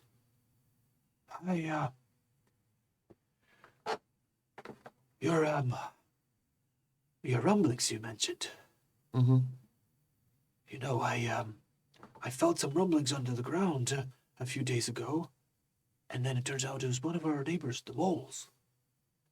They're nearby, and well, we got to chatting. We were just catching up, and they were like, "Oh, what are your plans for Bobsgiving?" And I said, "Oh, we're gonna taste the cheese." And they were like, "Oh, yes, for Ben's giving, they're going to eat some tubers. Lovely, We kind of just had a little pleasantries." And they said that there's a crop of mushrooms that has been growing in their tunnels recently. They spoke of a magical stone amongst the mushrooms. You say you've been receiving rumblings. What is speaking to you? The land. Can you speak back to it? I don't typically have conversations with the land, but You could try. There's precedent for it in the stories. Well, what would you need to get closer to the land? I'll just go maybe dig a hole somewhere Okay. and listen. That's how I talk to the water. I just jump right in. Yeah. All right. I just think if you're able to speak to the land, Mm-hmm. and I don't know if your mushrooms are able to help. I don't know if I'm able to speak to it, but I'll do my best. Like I said, I usually am just accustomed to listening, not Yes. talking back. No, that's fine. I think if we can get Steve to talk to us, that'll make things a little bit easier for this. Oh yeah, you think? Yeah. Yeah. Okay. So dig a hole. Yeah, just a little one. I'll get it started. I'm gonna go outside and just start digging a hole. Great. All right. Any other thoughts? Well, did the Bens mention what this magic stone did? Well, they seem to be particularly excited about it because they're hearing singing in the tunnels that they've never heard before. Singing. Yes, it's like someone is playing music all the time in the tunnels, but they don't know where Moles it's coming singing? from. Or snakes singing? Or... No, they didn't say anything about Rabbits. snakes or moles or rabbits. A whole other music. They thought it was us. They thought it was us, singing for Bobsgiving, but no. Yeah. I was surprised as they were. If you need a hole to speak with the land, perhaps we should go and visit the Bens and do it in this hole where they found this stone. All right, sounds good to me. Okay.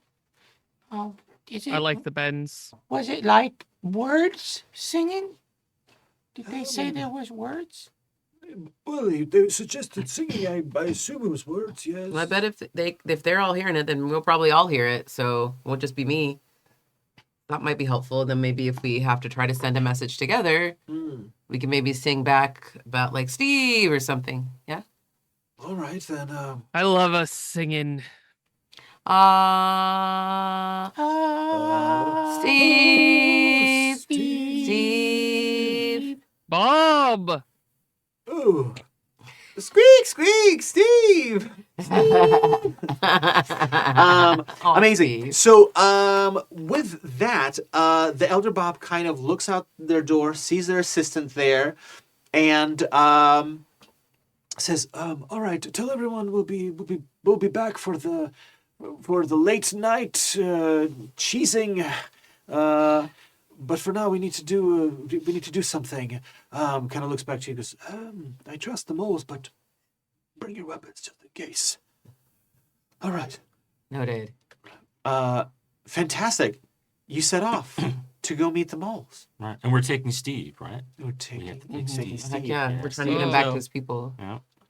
Poor Steve. And Steve, with a trembling hand, follows you along as Elder Bob kind of leads you to kind of the main opening to one of the mole holes.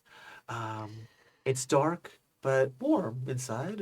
And indeed, you hear singing at the foot of this hole.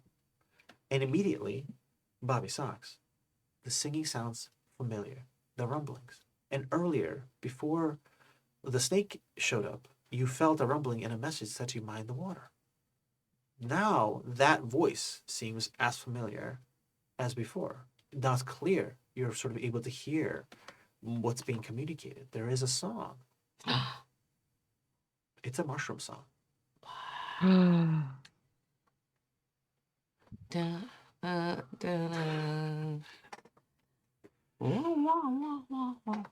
It goes something like that. And we're going to wrap on this scene as we're hearing the mushroom song, and we're going to get into the mole hole. Gang, great job! This was another wild and crazy ride. We're off to adventure. We've got a world with us. We've met a bunch of characters. We've felt feelings. We've felt bites. We've tasted things. We've been places. Folks, thank you all so much for tuning in. This has been Happy Jack's Actual Plays RPG. I would like to thank our chat mods. Thank you so much for everything you do. You are the Bob heroes. We love you. Thank you so much. You're the ducks. That's The right. duck. You are even more saintly than the ducks. We also want to thank the amazing Patreons of Happy Jacks who keep us ad-free and independent. It's because of you that we are able to play games we enjoy without worrying about publishing companies or system popularity. And you out there listening, watching, you can join their heroic ranks at happyjacks.org/Patreon. Folks, let's go around. Let's introduce ourselves once again and tell folks where they can find you, where they can get in touch with you, where we can connect with your work outside of Bobville. I'll start this way with our just a huge shout out to our producer in the house, Joey. Thanks, Joey. Yeah. Joey. Thanks for We're having getting the better. levels. Every day we're getting better. Yeah. Hey, everybody. I'm Joey. You can find me on all the socials at Fairwilds85, FEYWILDE, or just Feywild. I was being able to get that before it got snatched away. This is really the only public thing I'm doing right now. I'm playing a lot of in-person games with some friends, and then it is caroling season, so my soul belongs to Santa, at least until probably the Yikes. 23rd. So that's super fun. But keep an eye on my Blue Sky. I've been doing a Game of the Month club with some friends of mine, so I think I'm going to start posting my opinions on different games we've been playing, video Nice. games, Nice. on there, and kind of see what people think. So keep your eyes on that, and hopefully see more soon. Ooh, that's amazing. Yeah. Wow. Any hot wrecks right now? I actually just finished playing a game called Bloomtown, Okay. which if you're a fan of kind of the old like SNES, almost like Final Fantasy style, like JRPG vibe, that is very Persona 5-esque. Okay. Like I'm kind of surprised they Uh-huh, didn't get uh-huh. sued. It's very close. It was a good time. Dark, much darker than you would think, but I had a good time with it. So that was a fun one. We did that one for November. Oh, very cool. Yeah. All right. Nice. Hot Rex. Joey, thank you so much. You're welcome. Kai, let's toss it over to you. Hi everyone, I'm Kai. You can find me all over the internet as Estelle of Imladris. Yes, it's Elvish. I made a strong choice and living with it. You can find me on Thursday over on Sun and Chains on Bad House RPG, which is the Tales of the Valiant actual play set in a post-colonial East Asian-inspired world with an all AAPI cast. It's a great time where I play a horrible guy. And then you can find me on Saturday on the Chaos Protocol over on Transplanter RPG, where we are finally entering our new world. The Chaos Protocol is a oh gosh, we are a multiverse hopping, non-colonial, anti-orientalist multiverse with a mostly POC, all trans cast. And we are finally entering our new universe this arc. Called Inferno, but the system we are playing, because every time we jump multiverses, we're in a new system. We're playing Court of Blades reskinned as a vampire game. So come check out our entry into Inferno playing Court of Blades over on Saturday, and then I'll be back here the next time we have more cute Bob/terrifying Bob time. And keep an eye on my socials because I'm always doing something, probably more than one something. Terry. Oh my God, same. Yay. Always doing something. That's awesome. I want to watch you vampire swords and all that kind of stuff though. Oh, it's gonna be so That fun. sounds incredible. Hello out there in RPG land. I am at the Terry Gamble, and that's what I am at most of the internet on the things. Terry with 1R for you, all y'all listening. And yeah, what do? I do lots of things. Actually, just met up with my podcast partner before this today and had a little meeting for 2025 planning. Very exciting. But I podcast. We had a show that's been going on for 7.5 years now. Oh my God. Horror Movie Survival Guide. 400 episode is coming up real soon. We actually already recorded it. No, we didn't. We're coming up. We're about to record it. We were just talking about it, and I already feel like we've done it. And it's called Horror Movie Survival Guide. Every week we cover a new movie. So there's hundreds of episodes for you to go back through and check out. We are very spoiler heavy. So if you do not like spoilers, do not listen. But if you love spoilers, or if you've already seen the movie and you want to feel like you're hanging out with your friends talking about it after, that's us. So check that out. Fresh movies every week. What else am I doing? I feel like I'm doing a bunch of other things. I lost everything. track. I'm sure there's other things I'm supposed to plug, but I think you can just find me on the internet. That might be the easiest way to do it because I lose track too. Yay! Yay! Thanks. Hey everybody, I am Bill Roper. You can find me at Bill hold on. Roper. Oh Sorry, yes, go. I No, remembered go. the one I Do need it. to plug. Do it. George A. Romero Foundation. I do a show the last Thursday of every month. And we have a whole back catalog of fun episodes from this whole year that are just delightful. We interview women and femmes in horror in conjunction with the Romero Foundation. The show is called Horror X. But I do. And it's super fun and just really delightful conversations with some people like Bria Grant and Chelsea Stardust and Sheree Bohannon and some amazing horror ladies and ladies. Nice. So cool. Absolutely worth it. So Yeah, good too. thank you. Yeah. So you can find me at Bill freaking Roper. Like I don't know, Twitch, YouTube, MeWe. I don't know, wherever your browser points you. In addition to this amazing new adventure, which I am loving, you can also find me on Wednesdays on Severed Sons. Which is actually now under Severed Studios. I have to make sure I get the new name change. We can find us on Twitch or on YouTube, where we are in session like 106, I think is our next session of our incredibly long campaign, which has been amazing through the lens of Exandria.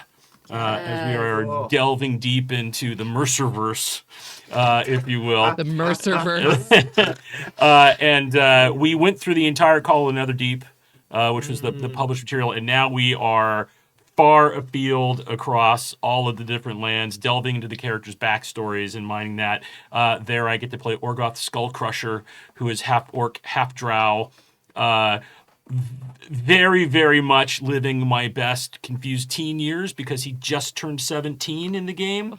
So not only is he a big brawling bare knuckle badass, but he just is like not good at relationships, and like gifting is his love language, and he's with a bunch of like elves that are like That's so nice, youngster, which is awfully fun. So we have a great time. Amazing players. We're in our 3rd year of that campaign. Wow. And So it's cool. it is life playing that. It's really great. So please join us from 1:30 to 3:30 on Wednesday afternoons at Separate Studios. That's my big public thing. Also have tons of home games, and I just want a quick shout out to my home game that I've been GMing since the pandemic, with my wife and with Kadave. Oh, And good Tyler's in day. there, and Kurt Dave. Potts are the players. Kurt, hi, guys. And this Thursday is our 100th session. Oh Wow. my God! Congratulations! I'm that's, so that's excited. like- amazing. Are we all nuts. jealous for all of us who are like, wish we could have a game that lasts that long? I Like, know. the Mine home just games hit that have 100 this year Rest in too. peace So. to the home games that have fallen apart. I know. Oh Like, God. I picked so many. I went back and looked at some earlier ones we played that like Joy was in. I was like going like, I remember that being amazing. Like, oh, we had 8 sessions. Yep. You know, that's like what it lasted. Some of the so, best campaigns ever. Yeah, That's it's incredible. yeah, it's Congratulations, amazing. So guys. I'm just I love all those people, and it's I think just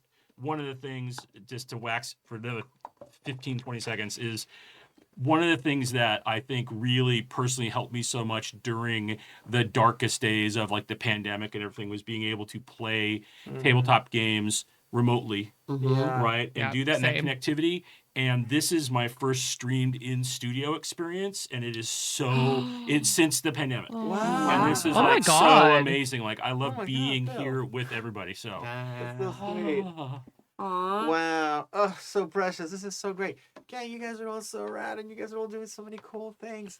I've been the Bob Keeper. My name's Artem. Bob Keeper. My pronouns are he and they. You can find me on Instagram at Artem Directly, as in you can get in touch with me directly, Artem Directly. I'm currently releasing and working on a YouTube podcast show called Scary Movie and a Sandwich. Hard-hitting stuff. I pair a sandwich with a favorite horror movie of mine. Yum. And me and my guests, we discuss and digest and go through the layers of the sandwich in the movie. Think of it as like a fine wine pairing with your favorite horror movie. Cozy and creepy. Two of my favorite things. Honestly, House on a honestly, Hill Terry, and a hoagie. I'm Oh, a so bit of good. a fangirl. I am a big fan of your podcast. So it's like very inspiring. It's my like God. kind of like shocking to be, play in the same room. Stop it. Anyways, praise.